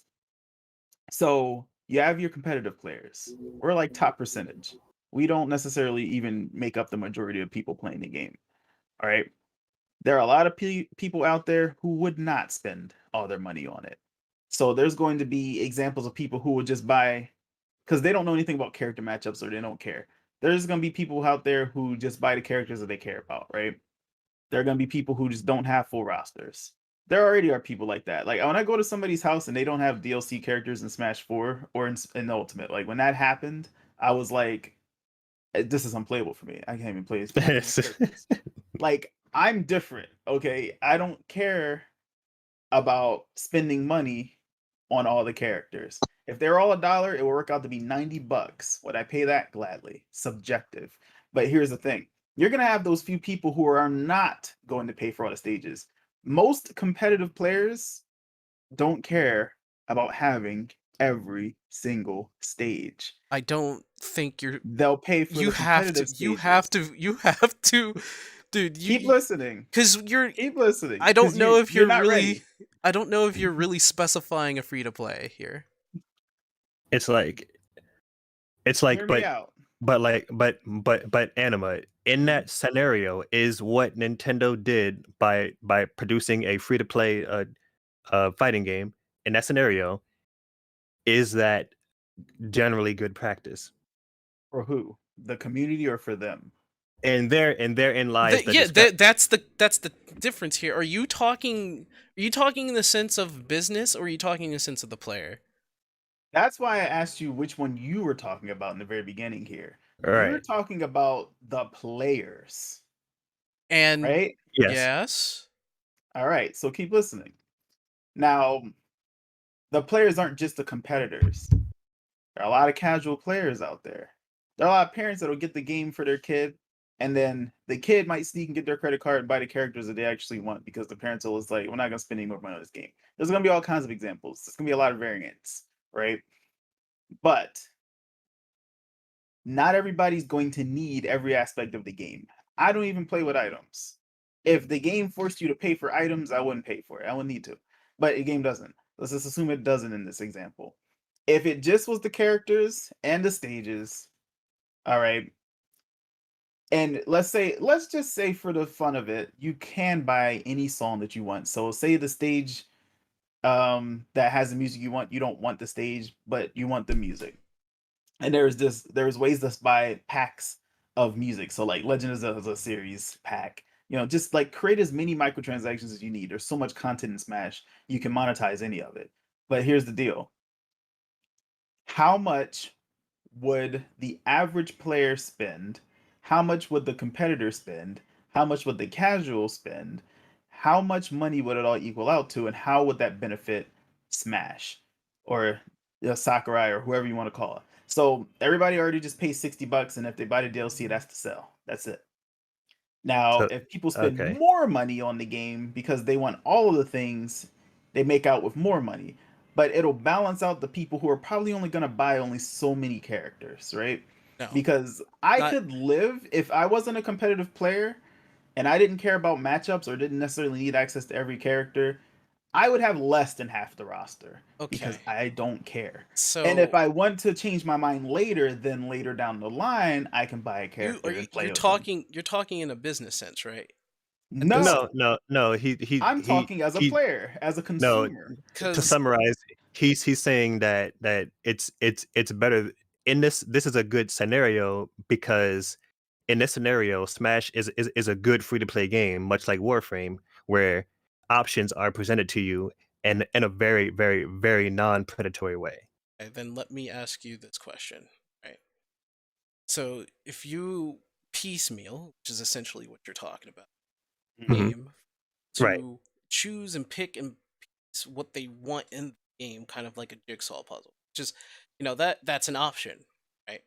And depending on how much you spend on the game, that is essentially the game that you get. That's fair enough. Fair, right? Because at the beginning it was free to play, spending money to get the game that you want. Yes, now, and there will be a lot of people now, how do you know that you won't want to have like certain aspects of the game? Well, I guess how do you know you won't want it? He won't. Like that's why he said he may say fuck it right now and then buy it 3 months later. So he wouldn't know.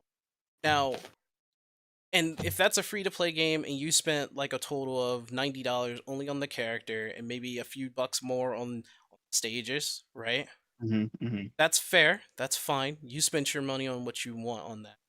Mm-hmm. However, you will still get most of the character stages along with them, music, and all other aspects of the game for $60, and you have those there.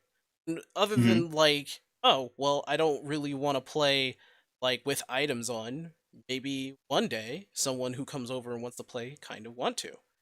Mhm. And that, like you said, that was like a whole separate purchase. Like you don't want you Oh no, I said leave items out of the whole ideal because like that comes with the base game. Because Like let's assume, that's subjective. yeah, right. Okay, that's super I subjective. see what you're about to Because get to, Sync. so as much of an idea for that to be, kind of fair to the person who's playing the game, I Mhm. don't think honestly you defined a free to play practice that is typical. That almost sounds kind of like, Yeah, that's why I said he made it in that scenario. Smash was a yeah, good free to play game. it would be considered a positive experience because you're only paying for those things once, right? Mhm. But Yes, I kind of would rather have spent $60 to get most of everything that's already in there than Because kind of you're gonna get more out of the game if you do.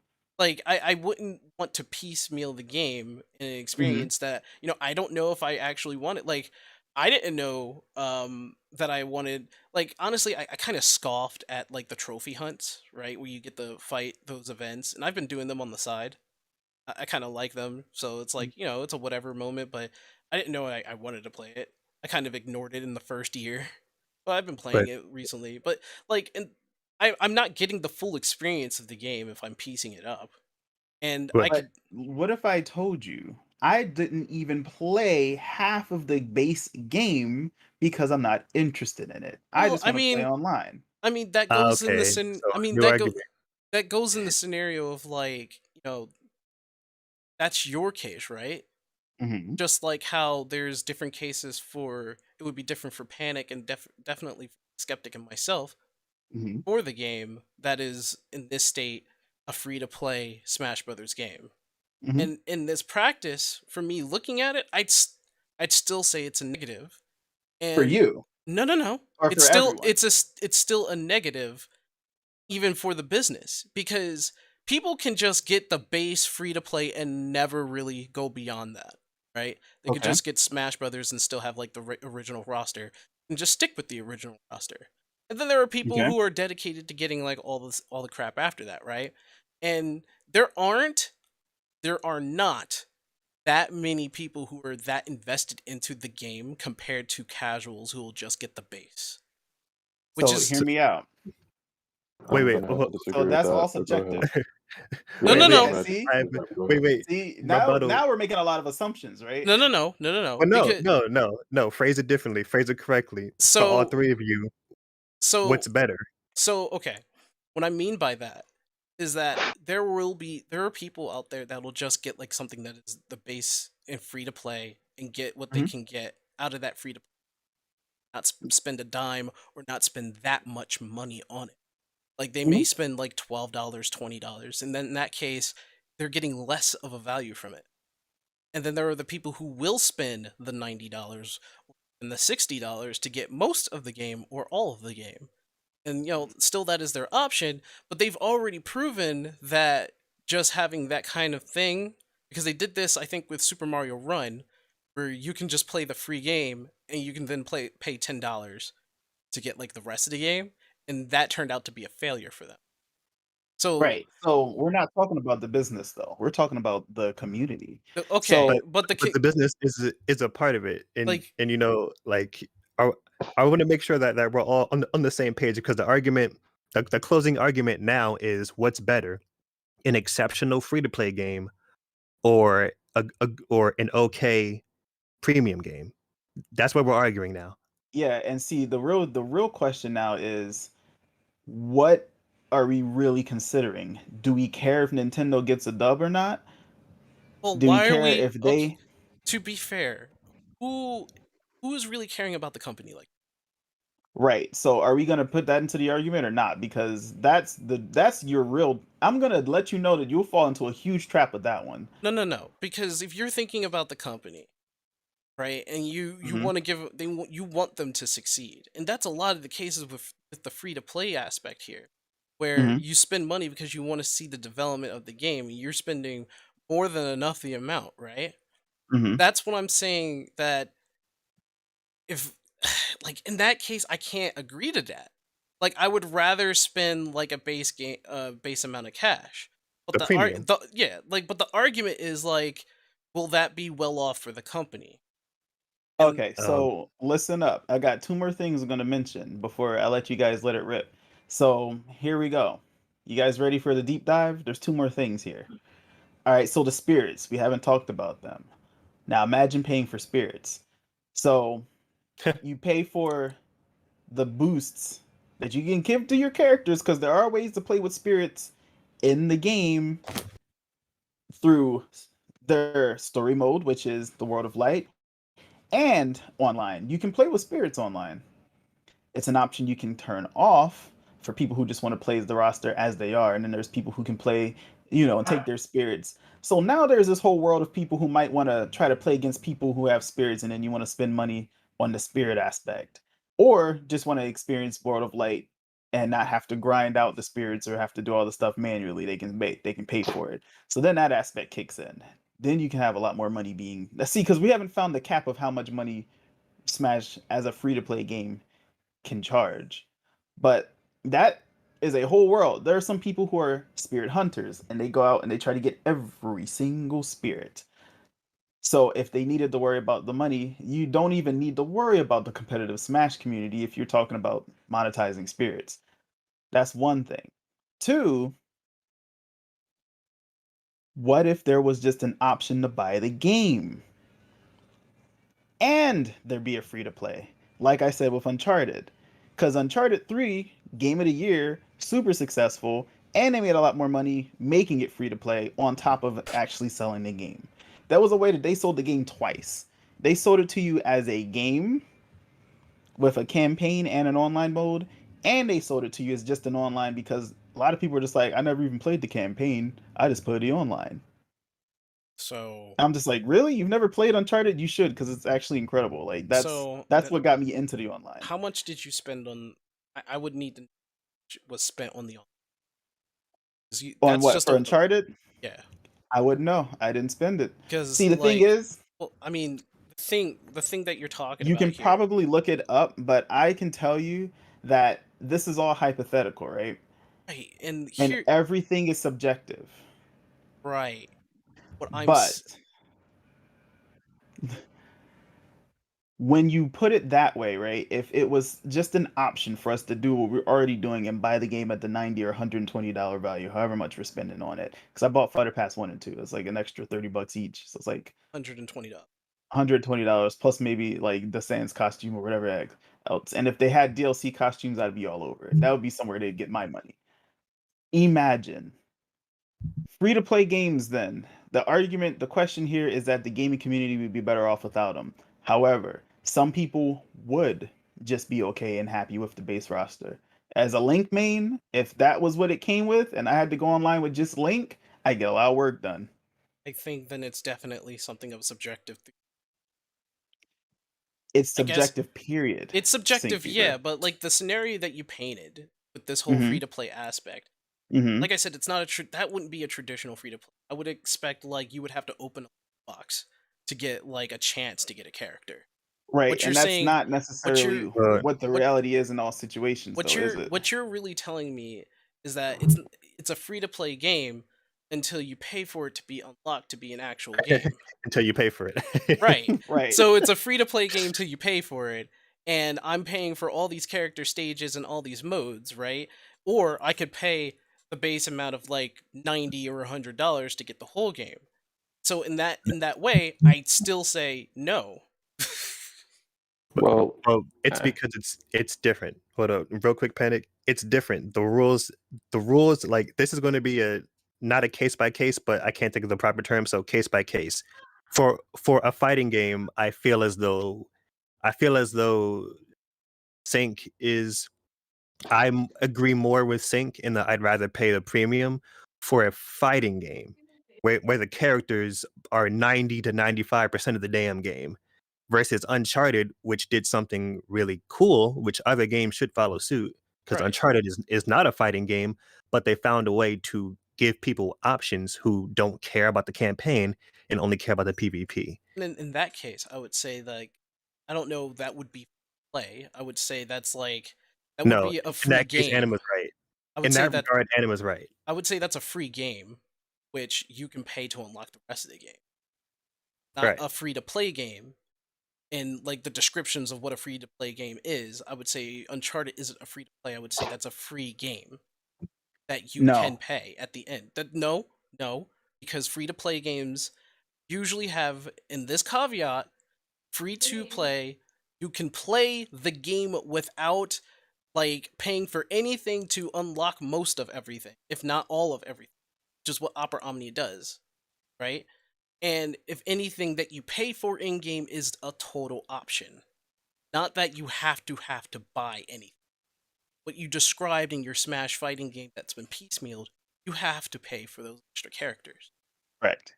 And So in that case, it would be a game that is free, but you're still paying to get those characters. Right. And So under normal circumstances, Anima would be right. I only disagree in this instance simply because it is a fighting game. If not for that, he would be 100% correct. So now that's just and that's what really is important to remember is that this is just a fighting game scenario. Now I'm going to compare that to one more thing. Now, Dead or Alive. You guys remember Dead or Alive 5? We're gonna, oh my goodness gracious, please have mercy. Well, Skeptic, what happened? They had a free to play version of that where you had access to 4 out of all the characters and had to buy the rest. But bro, but who is it? Koei Tecmo? Mhm. Was that them? Mhm. Koei Tecmo wanted me to freaking run my pockets, bro. It's like like it there's would have levels. been more expensive to buy all the characters in the free to play than it would have been to just buy the game. And they might as well had paywalled me. It might as well be a paywall. To be fair, Right. even the paid in the like the game that you pay for has those DLCs and extras under payment. Right. So like even if you did get the paid version, you're still not getting the whole game.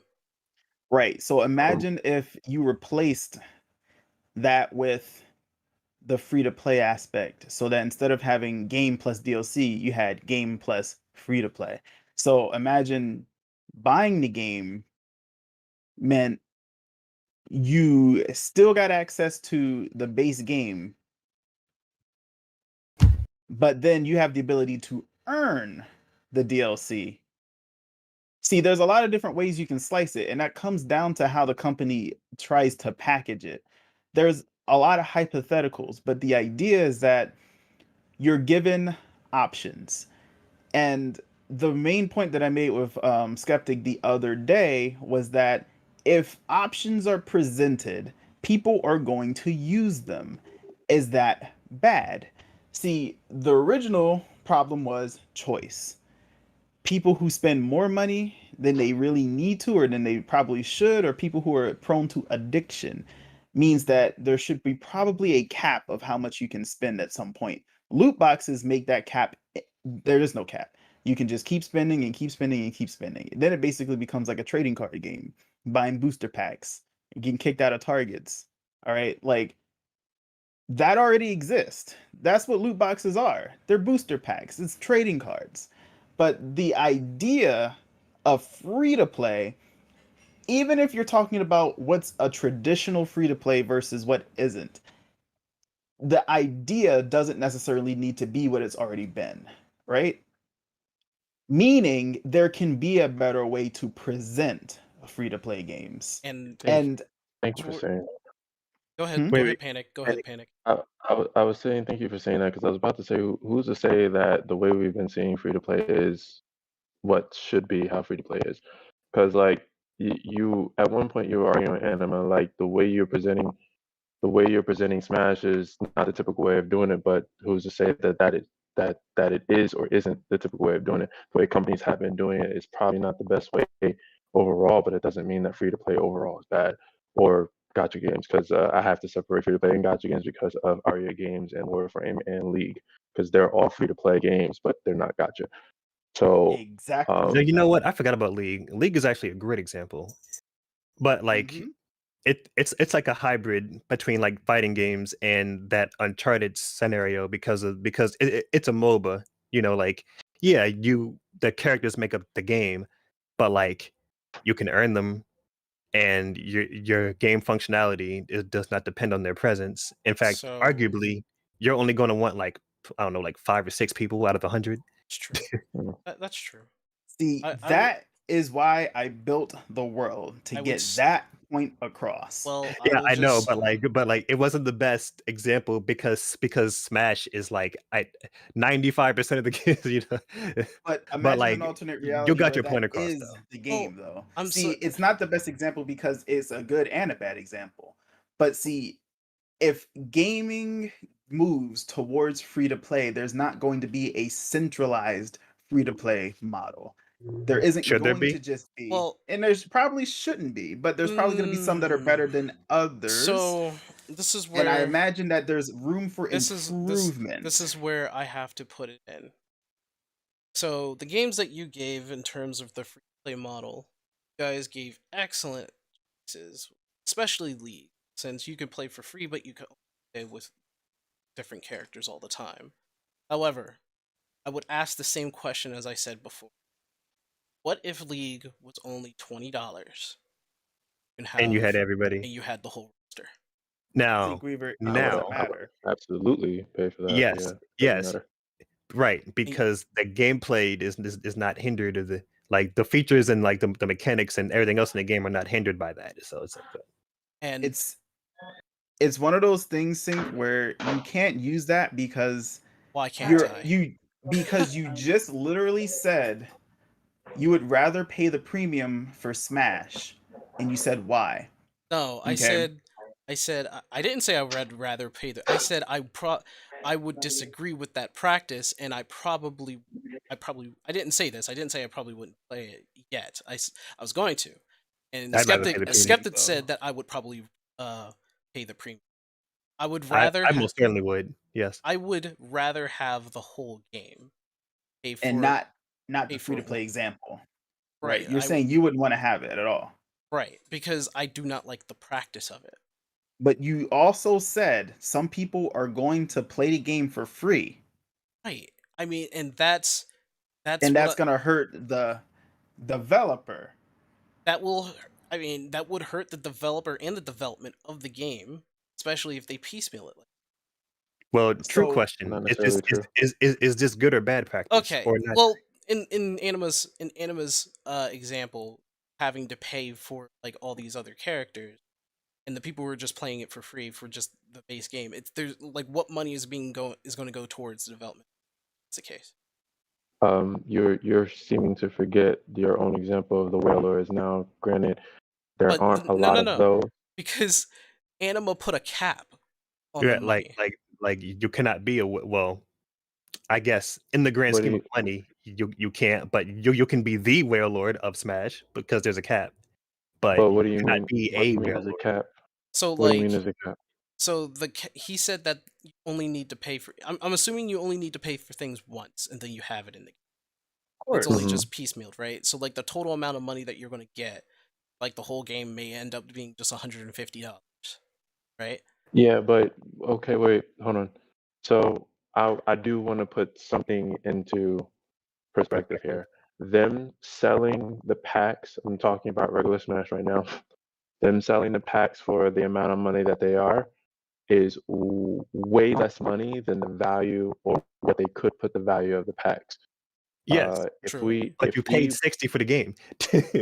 Yeah, but at the same time, that's that value. Okay, you would wind up spending if this game was how James was saying, and you had to pay for stages, characters, songs, not including items. That you would wind if someone bought everything in the game, they would wind up spending way more. I promise you, this is not unless they Probably. put everything for less than the value of what it is. You'll wind up spending way more than what we spent or what Oh, yeah. anybody has currently spent on Hell. Smash.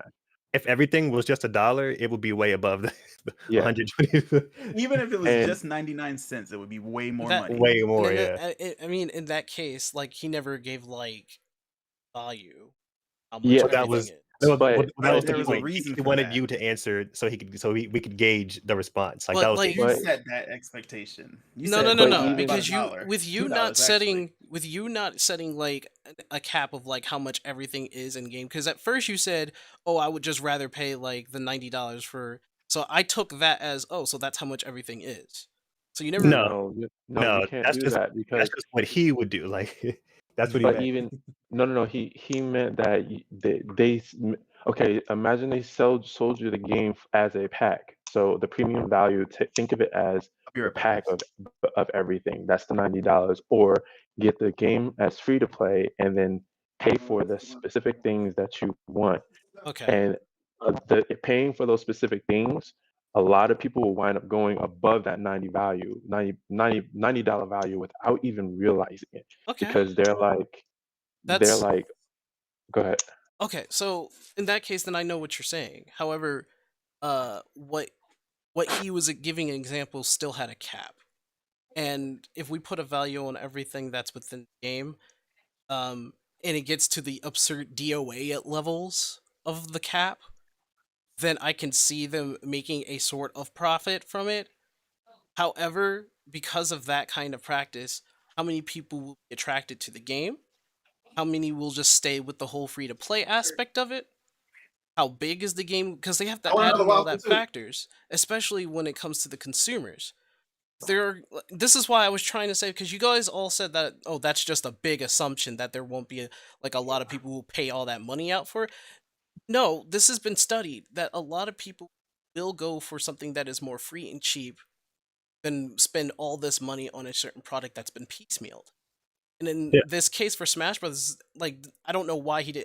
Like, I mean, this is the reason why I was asking for a cap. There was a cap of like $150. That's more incentive of people to actually pay for it. But then you don't know. Nobody knows how many people are going to pay for what's anything in a free-to-play game, even the company. They don't know. Exactly. See what Therefore, happens? Sync is trying to save us from ourselves, while Anima's saying we don't want to be saved. They don't want to be saved. Don't save them. And some people don't necessarily care, Syncweaver. Some They don't people want to be want saved. give them their money. Don't save them. well, people this are then going it to support goes the thing. all the way back to when I was saying that the player who spent $140K, and I was giving up why he would, and I was telling you the reasons why. So I think we all missed that part of the whole entire thing. No. We did. That No, or we didn't Anima miss that. did. We're trying to- Because Wait. Anima did not miss it. The reason that he said exclude pay to win games is because he does not agree with pay to win games. That's pay to win fine. games overall is just bad. And that's But fine. if you take that BDO character, that BDO person, and put him in another game that is not overall like bad, is his practice bad at that point? Right. Well, So is this subjective or objective? We need to establish that first. This is definitely if subjective. You put that guy who spent $140,000 into the Smash scenario. Right. The only place where I could see him gaining an advantage through purchases is if he was playing with spirits on and was able to get the spirits more effectively or more efficiently than anyone else. Okay, But thankfully, the game can be played without spirits. So imagine he could be a well lord. Yes, please, Sync, because understand that you're making an objective argument. So that's why I had to ask: is this objective or subjective? Because that's why we're not understanding. Okay, I get what you mean. Like the whole free to play aspect is objective, my part, because I feel as though it would not help the gaming community. But at the same, this is an objective stance, correct? That is an objective stance, and the reason why I say that is because the free to play aspect has, in what I can see, because this is what I see is going on. It's harmful to the people who are playing games, who are, in that sense, spending money on things that they really don't need to spend. But then again, that's not an opinion. That's a thing. That's the reason why they have legislations against it. Well, hear me out. It's when it's gambling. Only if it's considered gambling. It is considered gambling now. And that's why I said for loot box situations or pay to win, that's bad. It's objectively been established And that we should not allow that to happen. this is the But reason in why my I'm saying scenario, this is I'm why saying there is no pay to win aspect unless you turn it on. that So this is the thing I've been saying though. And mhm. you said get pay to win out, right? That's not here. It's still free to play. Right. So where However, then does it become which you harmful? do not have however, You just right? invalidated that point then. no, what If you're we're saying taking to that me out. is not a free to play game to me. It's a free game that you Who can pay. you? You No, said it real weak. You said to me. no, What shut do you up, mean man. to Shut the you? hell up. Because what you are telling me and what you're trying to defend, or what you're trying to tell me in this case, is that if we had a free to play game that has all the most positive aspects in it, and I can agree that there are games like that. The best example right now would be Opera Omnia, right? Okay. But you're giving me Smash Brothers that has a cap on how much things are in there. You have to buy the things that are in there. And in Mhm. the free aspect, you don't know if people are going to jump out the cash to go from the free aspect to how much they want to pay for it.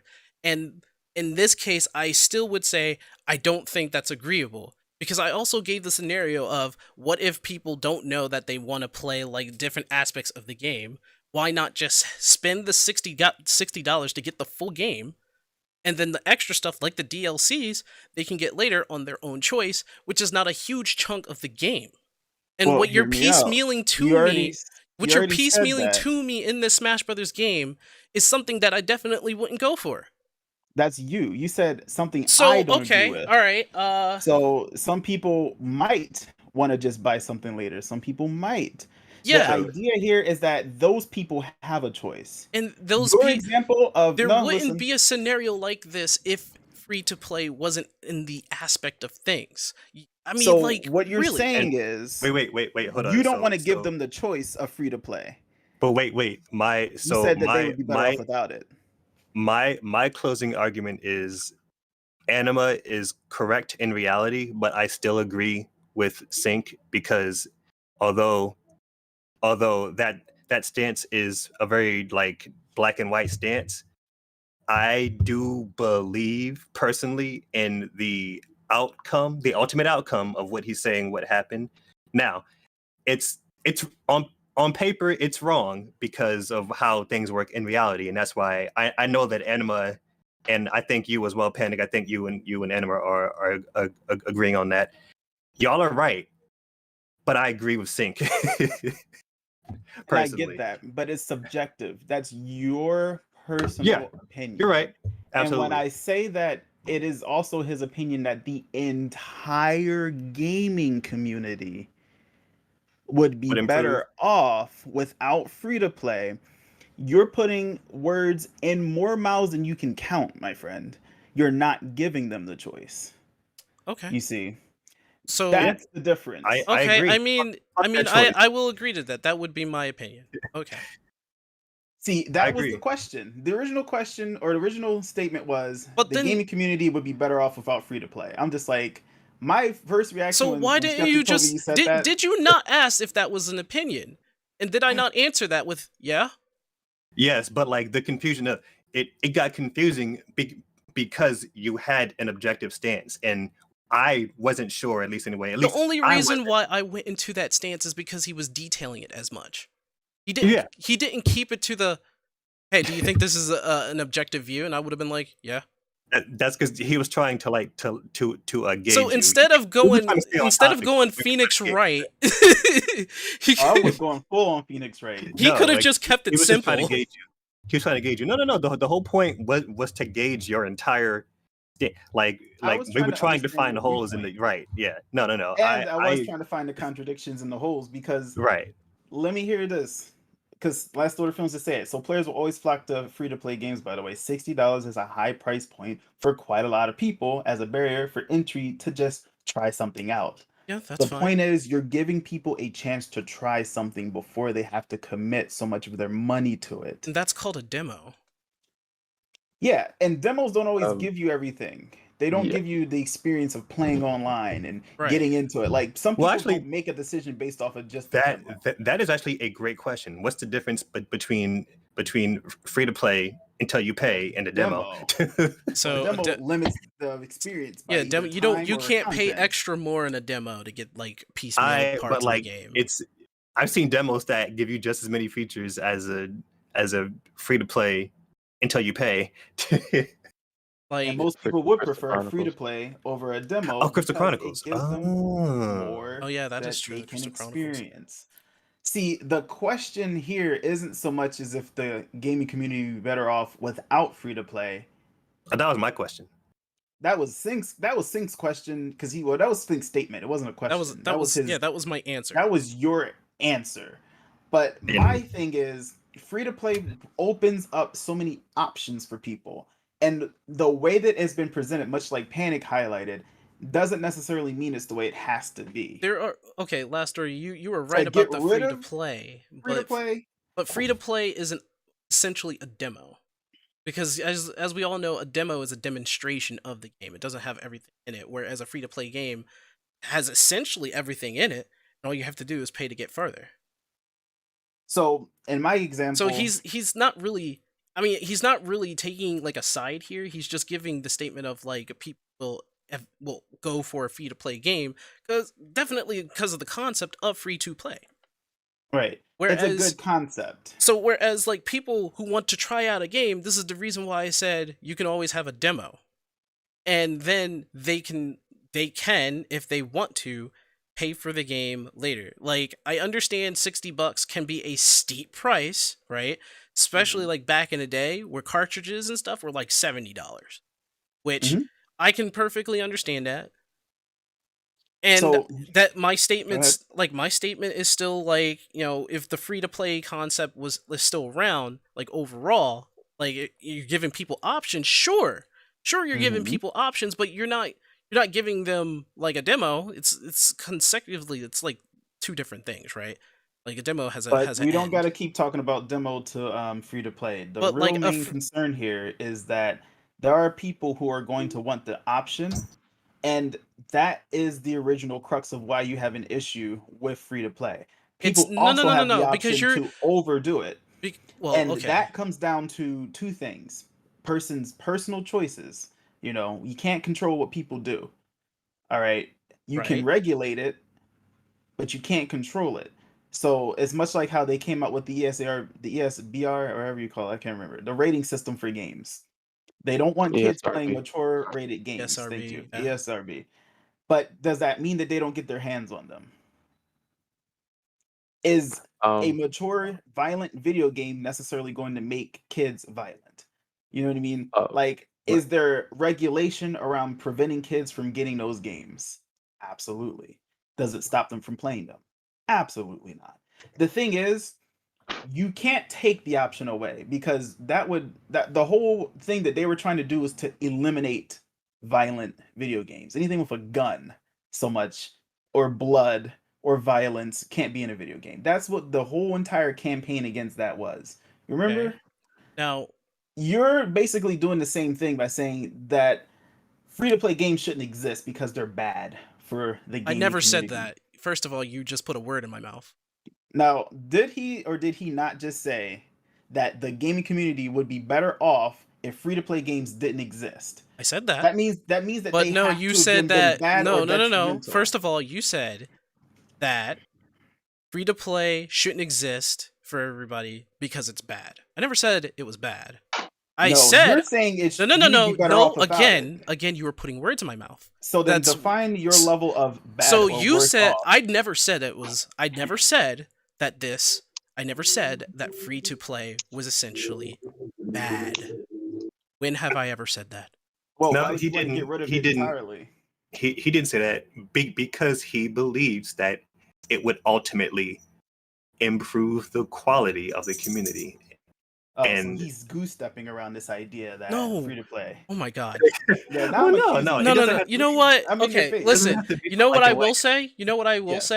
I said where Last Order, and I will agree, because he said free to play will win on both the consumer and the company, because consumers can experience something new for free. Company extends their product audience range, more opportunities to gain new paying audience either way. Bad or not, free to play being removed is a loss to the community and to the industry. I mean, then that is also something that's objective, isn't it? That Because I that mean, is his stance. how much would it be of a loss to the community if free to play didn't exist? Well, he just said it. He Yeah, said it's a and win. Yeah, he that just is said the it. real question here. The paragraph above that you just read that you said he agreed with, that's why it would be a I loss to the mean, community. how much of a range of that? Because he would have to show me the Carfax on that one. Well, that's the thing. You see, his stance is directly opposing your stance. He's saying it. And that's He's not fine. saying it would be good. He's saying it would be a loss. You're saying it would be a loss if we have free to play, or you're saying it would be a win if we had free to play removed entirely. I said, Or we would would they? improve in quality. You're I using really said weak that the language. game. I said that the gaming company, like the gaming in, or I'm sorry, the gaming community, right? And essentially, I said that the gaming community does not need to have free to play, right? It does not have to have a free to play aspect within the community for the game community to thrive or to be better. Like the All right, introduction of look, free to play if I'm came in oversimplifying your stance, then on the forgive me. aspect from the companies that are making these games to gain money. And no matter like I mean that's the essence of it. Like I'm not saying that it's good or bad, but that's the case. I don't agree with that. He Like revised his why was free testimony. to play? Okay, well then why was free to play like created then? Why do we have them? To And give people access to games without having to pay money. so But I've mentioned this to you before. So if you take into I can't think of the word, consideration. If you take into consideration the games that Aria Games have made right now, Aura Kingdom is the only one I can think of because Eden Eternal, Aura Kingdom, and then you take into consideration League of Legends. These games are just giving people access to a game that they really wanted to put out there, but the company needs money. So there has to be payment somewhere so the company can keep thriving in order to bring you this free to play game. So it wasn't for the company to make money. It was because they wanted to bring something good to the community. I mean, why? Panic. Those are like companies like was it Blizzard? No, Riot. Sorry, Blizzard. No, wow, Riot. wow. So like companies like Riot and the company behind Warframe, they are the minority. I can tell you right now, majority of free to play games are not that high, are not as anywhere near as high quality as League and Warframe. Okay. So the League, how long has League been around? Last Order. That is still a minute. That is still something that I can't say is like I agree with. Like if you take away those games, because the free to play became a thing for people to actually get into. You're saying, and I know there are millions of people who are playing free to play games out there, and you're like taking away their experiences. But if Genshin Impact never existed in the manner that it is, would you not still play the game? Like, I mean, yeah, we as gamers, we're a little bit more subjective. I'm saying we put money down for that, but some people can't and some people won't. And even if League of Legends exists because they want the game to be out there for people to play, but the free to play aspect of it is so that they gain money, it's still like I don't know if I said anything wrong, but free to play in there is still in there to get money in some form or fashion. I didn't say that. I didn't say that the free to play was there for them to make money. I said the free to play there was there for people to play the game without having to spend money. Wait, are we arguing the origins of free to play? Yes, right now. I am inclined to agree with Sync, and Riot saw that was an issue, and they said, "No, we're gonna make a high quality free to play game." So all right, so then okay, this requires research then, which you're better at. And true. I can't definitively say that, but yeah, I believe what was the first free to play game, and was it good or bad? That's a damn good question. Right. Yeah. First free to play game, was it good or bad, and what did they gain from it? Now, my first experiences of free to play games were free to play MMOs, and those have been around for a very, very long time. Right. And never have I come across any free to play MMO that has been to the point of we're here to make money, because there has been nothing in those free to play MMOs that have been in your face about give me this money ever. So my experience with free to play as in terms of coming into it, and I always thought MMOs were the main free to plays because Those were the ones that were It really probably like, did start with up them. It probably did. It So- start probably with did. free money. Yeah. So so if you can find me any free to play MMO that is like give me your money, then I'll agree with you. But as far as that goes, I have not seen not one, and every one is just like, all right, we want to bring you a good game free to play. So here it is, but we do need y'all to help us. So here are incentives to spend money so we can continue to do this for you. So in that's why I said I disagree with free to play being a way to make money. I completely disagree with that. Well, but it technically is. I'm not saying because essentially that's all right. I Essentially think that what? Essentially what- that's what? No. Let him finish that sentence. Yeah. Essentially that's what? Essentially, because free to play games, right? If it was totally free, right, and there's no payment whatsoever, and that I mean, I wouldn't define that as like free to play because you eventually have to pay for something in there. Listen, I'm just muddling with myself. All right, of course, I'm going to be the one dying on this hill. The concept of free to play, in my opinion, which goes against all of you. At this point, there's no way I can say this without upsetting someone. Well, see, no. I have so- effectively just upset everyone at this point. Wait, you have No, to- no, no, no. Let me no, talk. we're- Let me we're talk. having- Let me talk. I'm Before- loving this whole Because debate, I've personally. essentially I don't know how many ways I could say this, but free to play, and I know this is the thing here. Free to play, in its conception and how it is made, was made for people who can pay for its demographic is varied, but it is for people to pay or play for free. And in that free to play game, there are things that are optional for you to go through in terms of paying for it. The experience of a free to play game is on every different little thing. Like, that depends on the game. I do not count that as like the free to pay or free to play aspect. That is totally different. Because you can have an Opera Omnia that isn't free to play. You can have a Genshin Impact that is not free to play. You can have all these games that are not free to play. If the game is fun, that's great. I do not put those two together. Well, I'm- I'm not. I'm It's- sorry. I have to stop you here because that's not what I'm getting at right now. Well, Your statement of saying free to play, this is what I'm stuck on right now. Your statement of saying free to play was made to make money bothers the hell out of me. And here what? is why. Okay, Well- what if you think about the logistics of a free to play game, right? Was it Mhm. not made to make some sort of cash? profit. Of I any kind. mean, it's some sort of profit out of that, right? Because it may not be aimed for you in the designed way that you think it is, but it's there in a way to get money. Okay, So, then but it was just the words. It was just the way that you said it. Like right. you, So like you I you want- made it sound slightly predatory when you. Oh said my that. god. no. But Oh on a my serious god. note- on a serious note, though, like if you say that free to play was made to make money, how the hell do you expect the company to thrive, to continue doing what they're doing? Like you're literally saying the company made the free to play just to get money out of How does every people. other That game was- company thrive? Well, They- okay, they wait, no, thrive by Phil, producing- don't do that because we are going to argue semantics here. We're going to say, well, are You're games saying- are games here to make money? Like, are companies making games to make money? Like, that's what you're Right. asking here. It's Yes, just there like- are companies out Are there that some? make games to make money. Yes. I don't Right. know. I would but argue a lot more than some. Streamers like Twitch to make EA. money.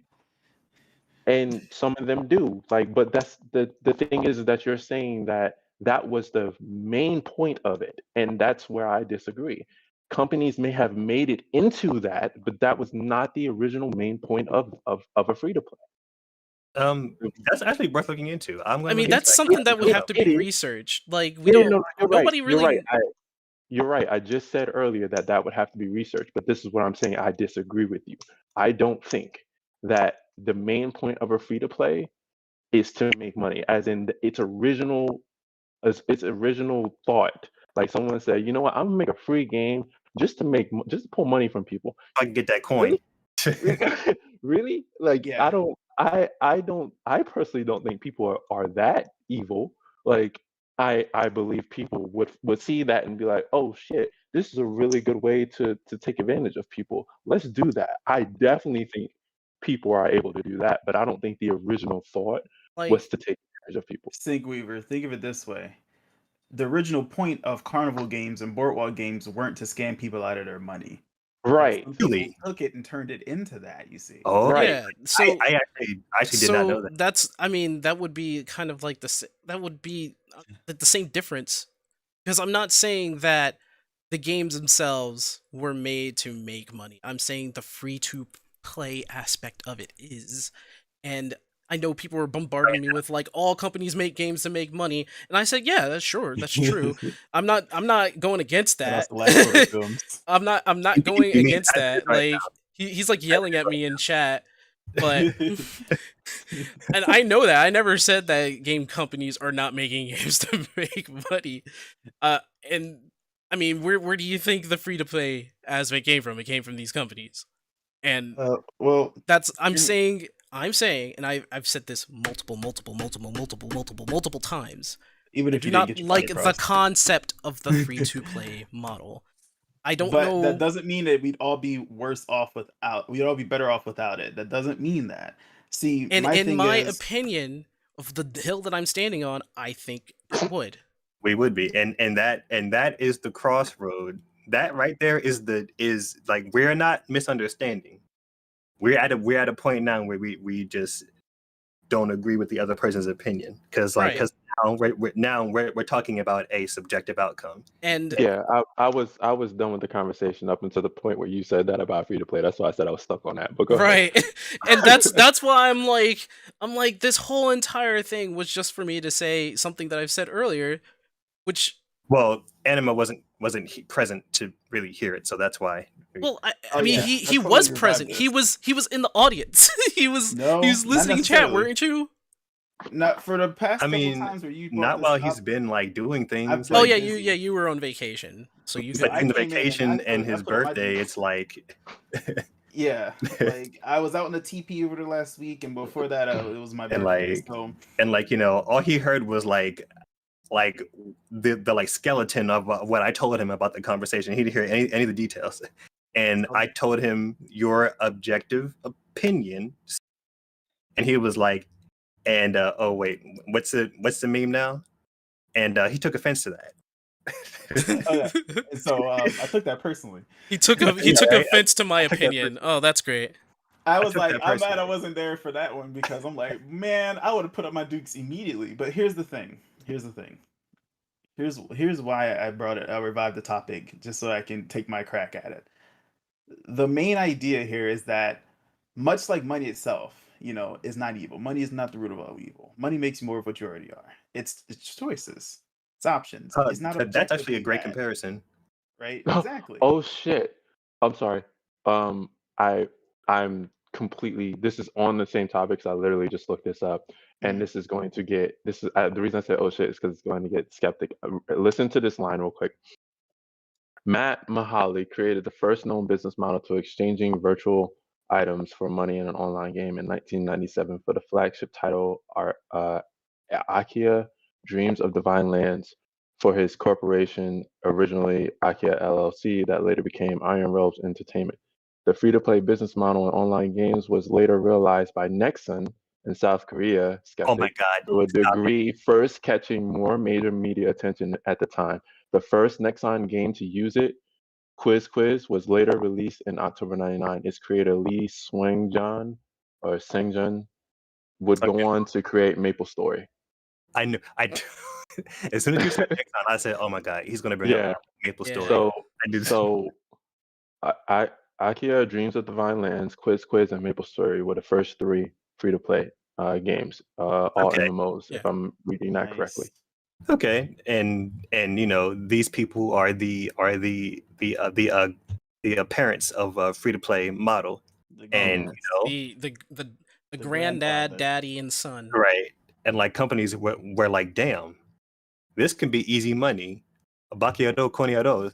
Oh, RuneScape is on that list as Oh, well. damn. And all of us forget about RuneScape. So here's the thing.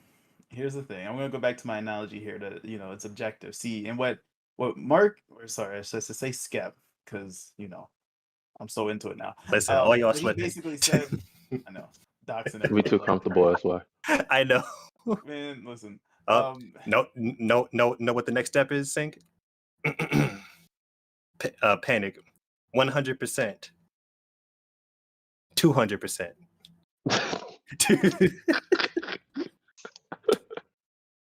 That's the next step.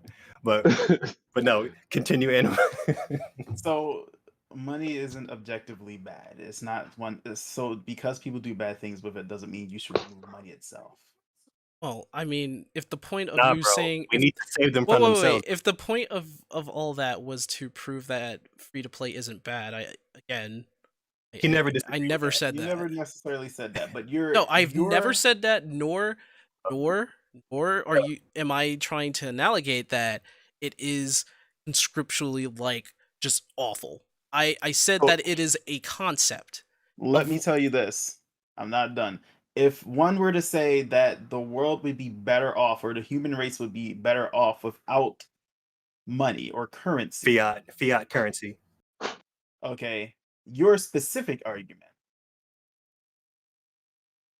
You see, now when I mentioned the carnival games, it's what people did with the games. They took games, and there's been people who have done the research on as to whether or not the games are actually okay. Let me just get to the point. What you're saying is that if I said F2P is better off not in the gaming community, it would be seen as something that you're saying that it's a bad thing for all of us, right?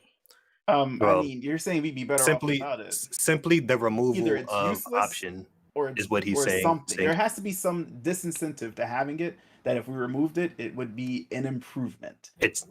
No matter how you break down the semantics of that kind of a statement, the whole idea here is that there has to be an issue with it that means that we need to remove it. So here's my idea of why I think that it's not needed.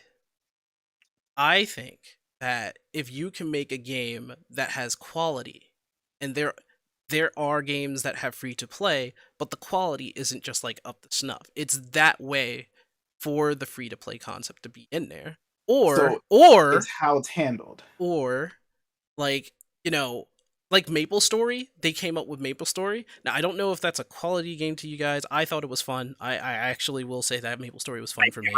Yeah, because it didn't have at the time it was fun, right? I liked MapleStory, and it is a free to play game. Now, is that conceptually bad because of like what it was? No.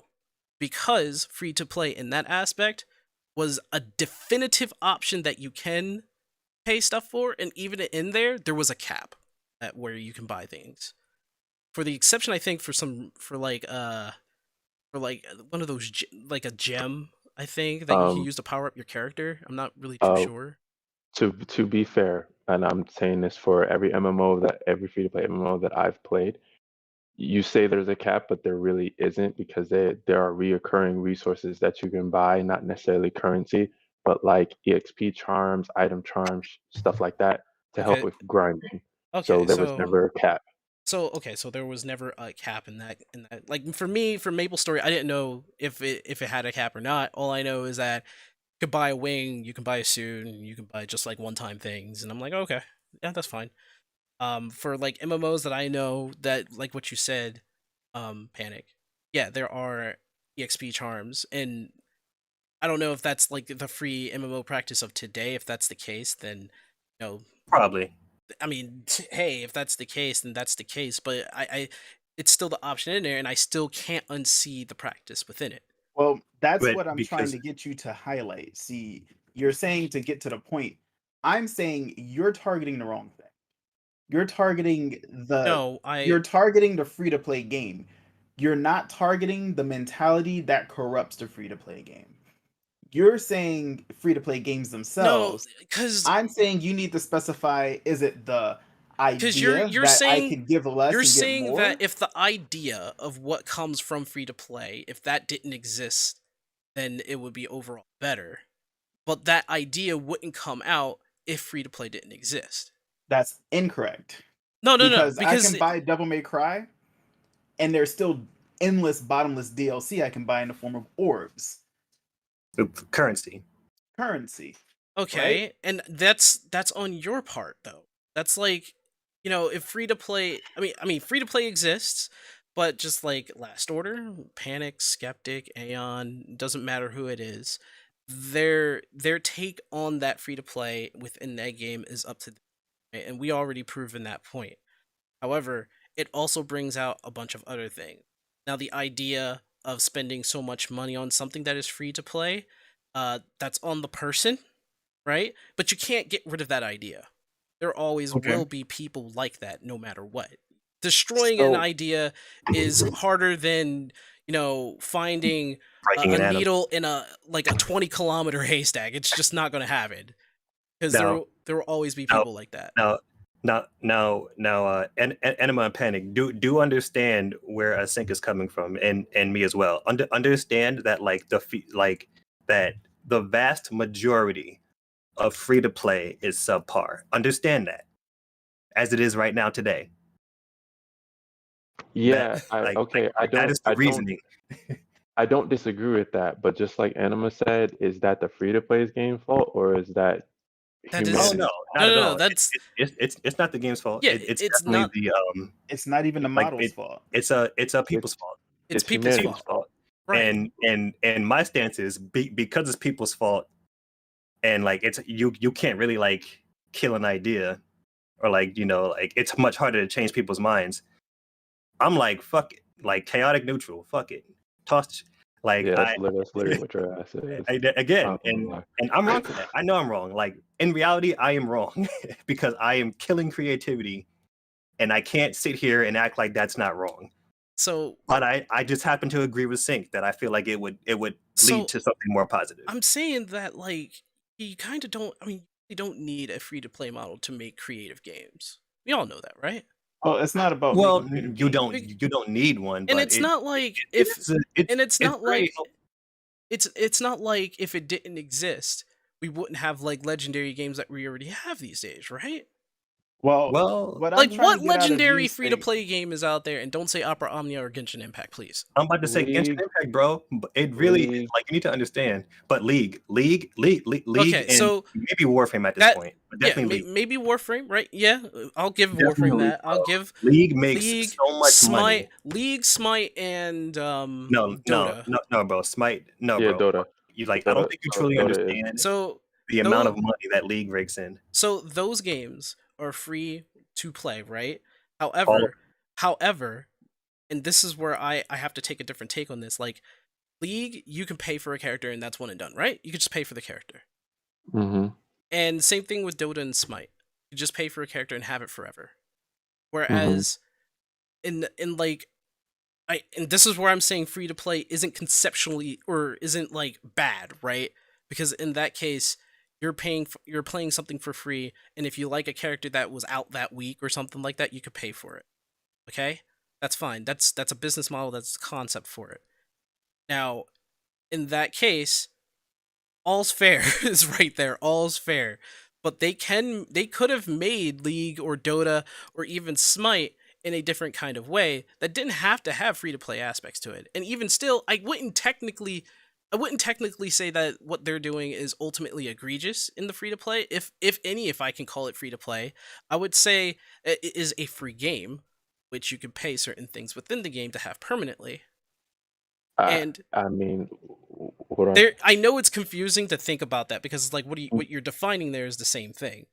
But no, I actually understand what you're saying. So here's what's funny. There's two things that directly disagree with what you're saying for League specifically. Here they are. Okay. You can play the game, put tons of hours in it completely free. You do not have to put money in that game to get every character in that game. Okay. That is a true fact. And then they also put champions on rotation every week. Right. So if you don't have a character, you can play that character that week for free without paying anything for it. Okay. So you don't have to put any money into League for the characters at all. The only thing you have to put money into League for is skins, and that is where their reoccurring money comes from. Because they basically skins. continuously release skins, and there is Wow, no cap to that. When So you say League that out is on what you're saying is a true free-to-play game. loud, when Okay. you say that out loud, Panic, that's crazy because League makes billions of freaking dollars, bro. Yeah, it It does. makes so much money. Now, And And it's from their skins. Like, granted, people pay for characters, but it is from their skins that they now, make all their money. I would say in that case that like that's like a certain more of like a positive. But this is where I say, and again, this is the reason why I think I'm confusing the definition here. For free to No, you're no, not- I think I really am confusing you guys. So for me, free to play has a certain concept of continuous paying. And for League, it doesn't even seem like you have to continuous play. You could just play the game and get everything. well, And anything that you pay for is an optional thing, and they make millions off of that, right? Yeah, but that is the case for all free to play. Well, all true free to play games. You don't Okay. for all true Now you true put free to play games.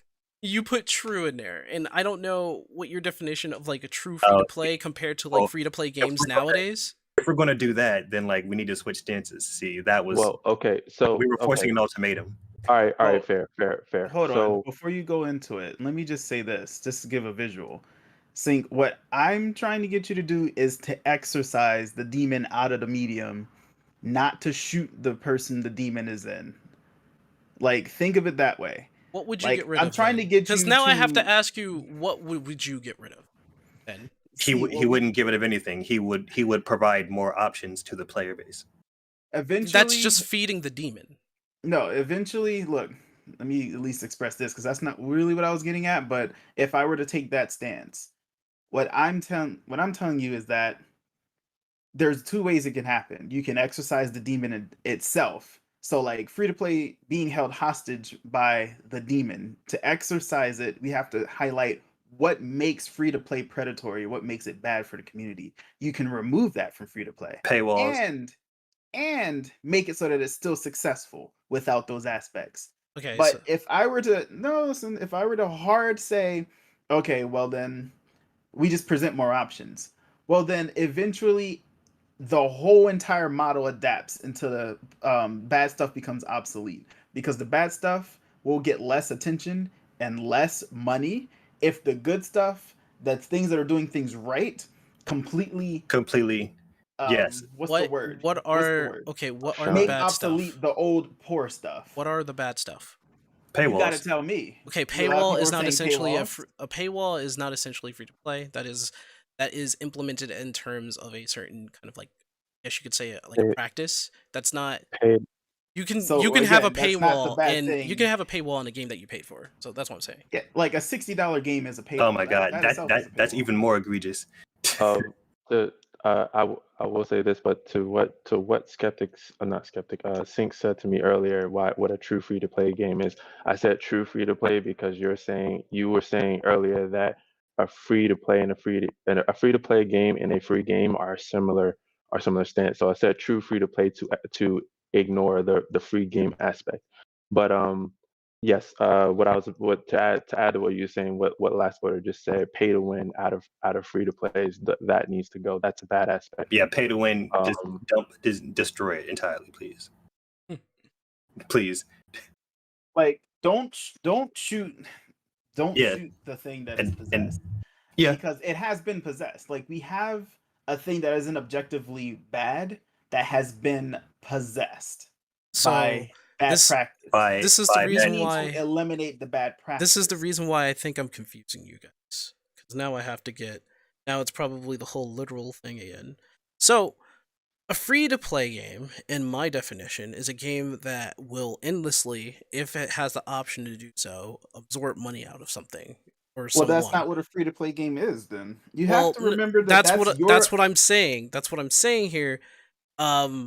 And I don't know if that's the same definition for you guys, because I say free games with the option. I don't even think that's the actual definition of a free-to-play game. Because dude. like a when you mix free to plays into something, into a game, right? You're mostly thinking of a game that has like, oh, I can pay for those things because of the extra resources that can gain, and you can endlessly continue to feed money into it. That is what Yeah, I see as a free to play game. but that's not, and that's what I was trying to get out of you earlier. Like Last Order said, that's not the actual definition of a free to play, and that was why I said to you a true free. That was also why I said to you a true free to play game. A true free to play game is a game you can play for free. You don't have to spend any money on it. That is a true free to play game. So That is then, the 'cause actual those definition of a exist. free to Well, play. So- well, in that case, we have to switch. Like, because I can tell you right now, if every free to play game was high quality, like League and Warframe, then we wouldn't need such a strong ass. Sync wouldn't be saying what he said. Then he needs to Exactly. right. Then he needs to not say free to play games are the problem. That's what we're trying to say. And free to play games have evolved to a problem because of humanity, and they have taken on these other aspects that weren't originally part of free to play. And that was also why I had a problem with your statement earlier. Free to play games were made to make money. Then let me give you a definition of what I'm saying here. I see games like League of Legends and Dota as free games to play, whereas games that have the concept of continuous paying within its own game, depending on the quality of what it is a free to play game. And that is where most of a lot of these descriptions from like reporters and everybody else who does research on it, they call it a free to play game. Whereas games like Dota, League, and all the other games that you were giving me examples, and I'm making Bacon confused. I see them not as like ultimately free to play, but like free games to play. All right. Well, So you still what? Hold on. gotta- Wait. You So got- what's your difference between MapleStory and League? That's So- all I need to hear right now. So I don't think there's a real difference in MapleStory and League, other than the fact that like MapleStory is like entirely free. There is no paywall, and there isn't like anything extra except for, I guess, maybe for continuous buy of the experience thing. But you could play that game entirely for free and not have any drawbacks and have the options to pay stuff for one time. Whereas League, it's the same thing. You pay something for one time, and you can play that entire game with no kind of purchase whatsoever, Mhm. right? So And the push to pay something continuously, I don't see it in them. okay, so as I said earlier, MapleStory is a free to play game. That by definition a free to play game. So but what do you consider League a game that's free to play and MapleStory a free to play game, but they're both the same? I would say they're free games to play. They're both free Okay. games to play, but MapleStory is considered by definition a free to play game. The confusion is wait, great. No, that's a good way to differentiate free to play games and games that are free to play. I think that's a good differentiation. But you're still giving a name free to play games to something that isn't necessarily what a free to play game is. Well, You're that's- labeling that's- things as free That to is play not games. something that I just came out of nowhere with. That is something that the internet has come up with, game industries has come out with, reporters has come out with, and other people who are content creators and game developers have come out with. However, But So that wait, doesn't so you're necessarily saying mean it's right. so you're you're not saying that sorry, Anima. Yeah. I think I'm about to say the same thing you are. So you're saying that humanity has changed the definition over the age of free to play games. Is that what you're saying? I'm pretty sure it has. probably. Well, then it can change again. Well, I mean, okay, it looks like both sides want the same thing. They thinks the whole system should Oh, be no, shut no, down to we be all- to better things. right. Anima, Skeptic, and Panic think the problem can remove without losing the free to play. Getting it? Well, yeah, essentially you're right. Yeah, basically Yeah, right. you're pretty much on the ball there because I guess the definition is different between the four minds that are here right now because I see games that are free. No, Like games that are free and you can play with no no hindrance, nothing to goad or even has like the concept of like, hey, you can pay for something, get something faster or something like that, which I mean you can in League, but they don't push you to do it. They want you to play the game. They want you to play MapleStory. They want you to play League.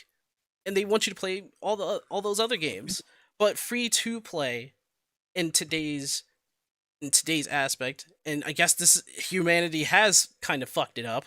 It has put the definition in my mind and others as something of like more of a practice, kind of like as I've been saying this whole entire time, actually. So I'm not going to try to repeat myself. They want you to have faith, have faith in the people that do right. Right. Yeah, because I'm too much of a societal rebel and too much of an unbiased asshole to agree with anything that you've said, as well as society and humanity and the gaming community lately, because everybody that has we'll say has changed the definition of free to play. That's based on how they feel, and I'm just like, how you feel is fucking invalid. Sorry, because the real definition is literally right there. Stop taking your feelings and putting it into logic, please. I mean, like, we can escalate it. This is the part where you're saying stop taking it into feeling and putting it into logic, but I'm honestly trying, because I am putting it to logic. Like, this is the whole predatory thing all over again, where I put it into logic.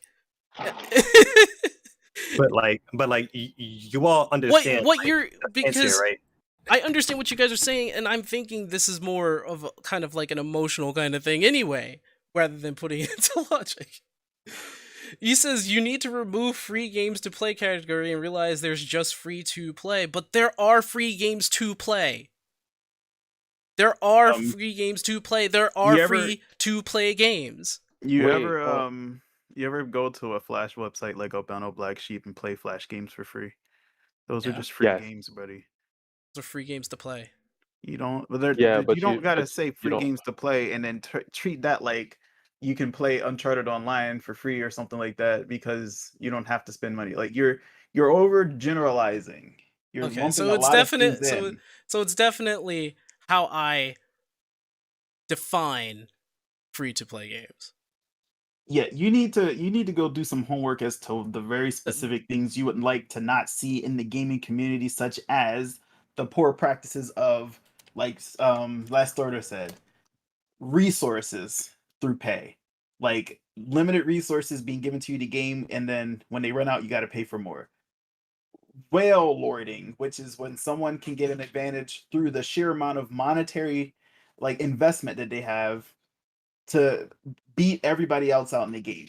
Those are the things that you want to be eliminated. You want have a fair chance of playing the game without having to put all their money into it. You want people to have a fair right chance in that to play the stance, game because I want the concept. Because I want that concept. I want that concept to not be in it. So, all right. So that's what you need to define. You need to find new ways to define what you want to be taken out of the free-to-play game. So then you'll have your real targets. So the real target, I guess you could say, the real target is the predatory nature of it. Random loot boxes, which is something that I have said before. Well, just don't go around telling people that free-to-play games should be completely abolished. But there are people out there who also agree with my statement. Oh, I don't care about herd mentality. And so, this is still going to be something that is going to be widespread as an argument. There are a lot of people who believe that the Earth is flat, my friend. So don't even try that. So get your shitty ass concept out of here. Just because other people say it doesn't mean that it's true. I guarantee you. And it doesn't mean that they're essentially all wrong. Last Order. It is the concept that I really do have a problem with. Sure, yes, you're correct about that. I don't like how the free-to-play concept has been kind of mutated into what it is today. And what you're saying is, don't kill the elephant, just take off the infected tusk. Yeah, I can see basically, however you have to make the analogy happen, you have to remove the cancer. Now, you know what I mean? Now, here's the thing. You've been giving bad examples. But cancer's incurable. Just kill the host. He's been giving me bad examples. Like, you're talking about the demon. I'm like, I would kill the demon. But would you kill the person to kill the demon? What if the demon was What if the person was creating the demon? Look, that's what I'm saying. That's why I'm giving you the elephant analogy. Just take off the infected tusk. Whatever. However you got to process it, you know what I'm getting at. Okay. Doesn't have to be perfect. I will be fair and say that, and I've said this before, I don't like the predatory nature of free to play.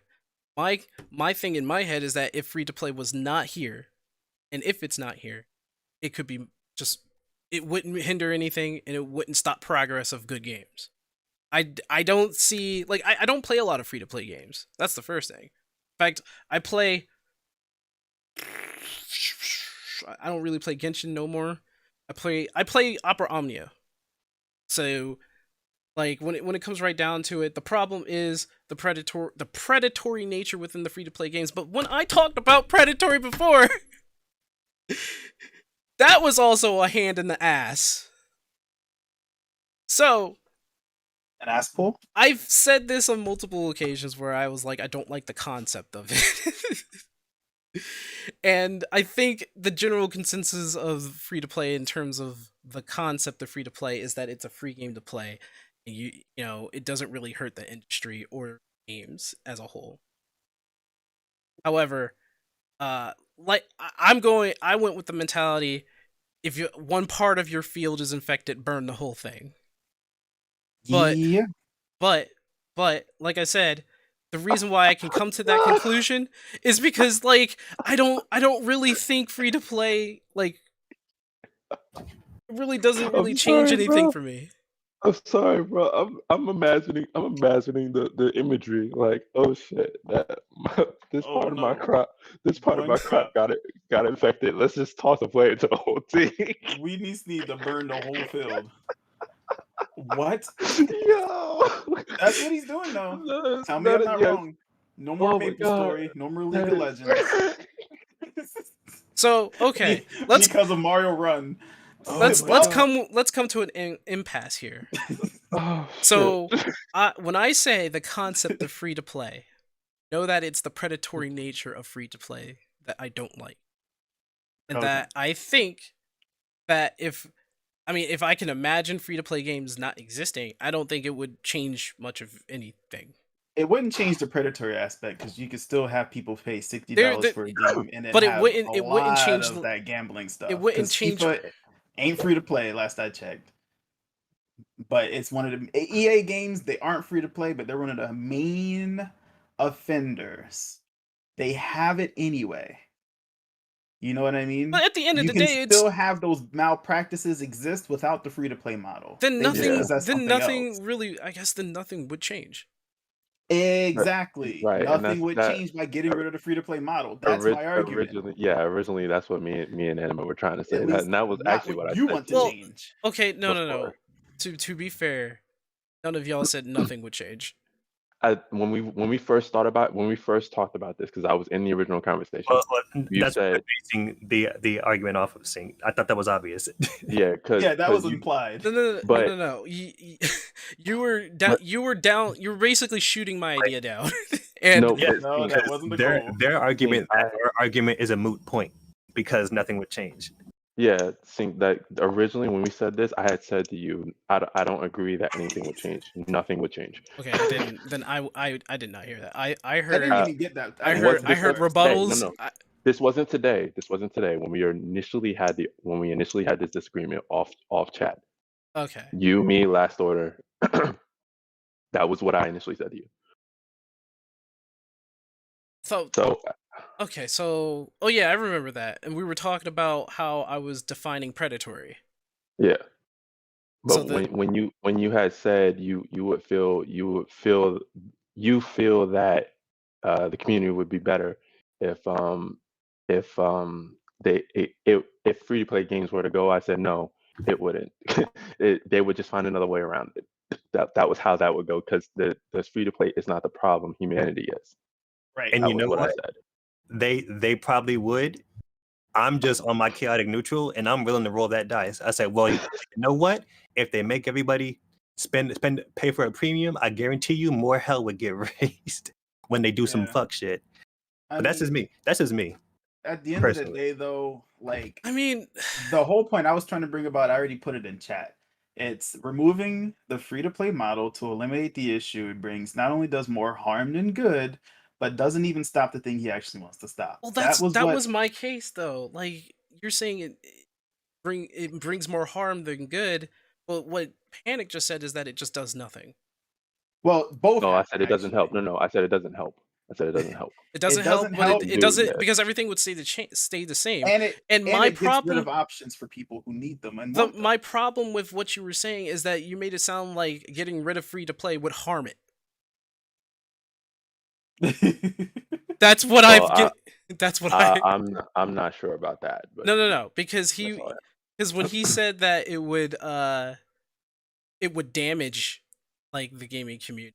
That's what I was just like, wait, what? It would damage the gaming community? Like, Panic, I do remember that conversation. I do apologize for forgetting that. But yeah, you're right, it wouldn't change much of anything if free to play didn't exist, because then they would find another way. But out of all this, right? I think this is where I said this was confusing before. I think it was more or less like it was how people were detailing it for.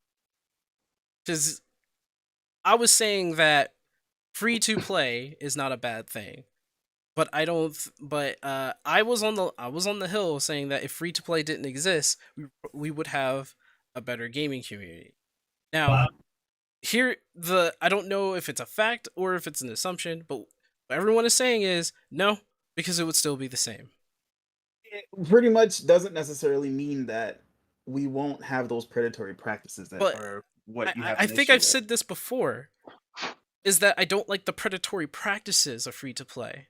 And when we were in a way that no, because aligns what people are going to get from what you're saying. It's like, but I gave because we had this conversation before, and the target you were latched on, Anima, was free to play.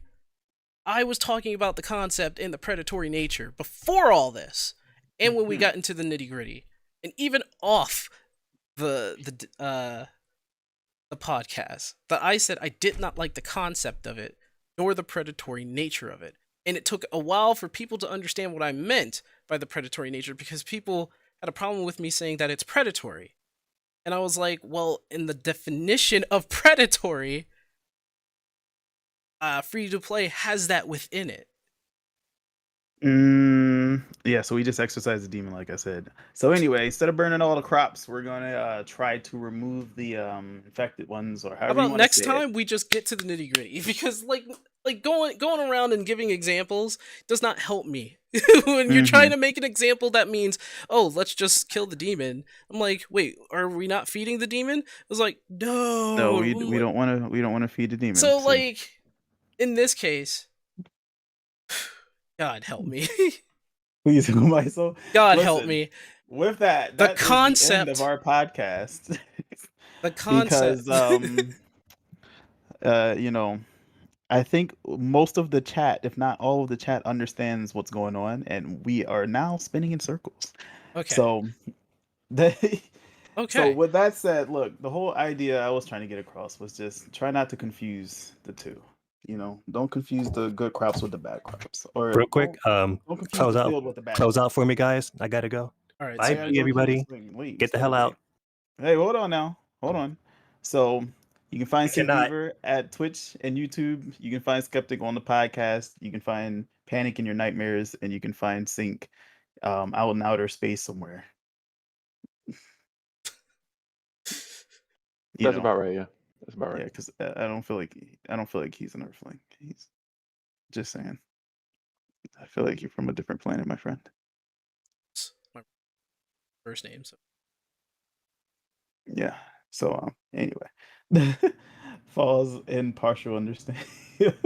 So everyone, it was a pleasure. Thanks for chat for getting involved, and I hope. Sorry for the 2-hour long debate. Well, I said final round. I knew it was gonna get long, and I knew that since he didn't technically have a topic per se, that was gonna be the thing. That's why I was like, you'll be quiet, all right? Sure you will. I'm a demand. I demand cookies to heal my broken soul now. I got you, fam. I make some really good ones right from scratch, like DoubleTree cookies. But anyway, thanks you guys. Stay tuned. Next Sunday we'll be doing it all over again, 10:30 or 11, who knows. And one more thing. We did last time I was here play some games after the podcast. We won't always do it, but keep an eye out in case we have an after podcast gaming session where you can see us play things like Smash, or whatever the heck all four of us can actually play at once. Probably Smash for now, though. I'm gonna try and advocate for that so that we can get some different content coming to you guys from this particular stream. So keep an ear out. Make sure to follow if you haven't already. Thank you guys so much for watching and for listening. And and catch us on Genshin Impact as 4 players next time, apparently. Shout outs to Last Order Films for filling in for me and Panic from last podcast as well as from previous ones before.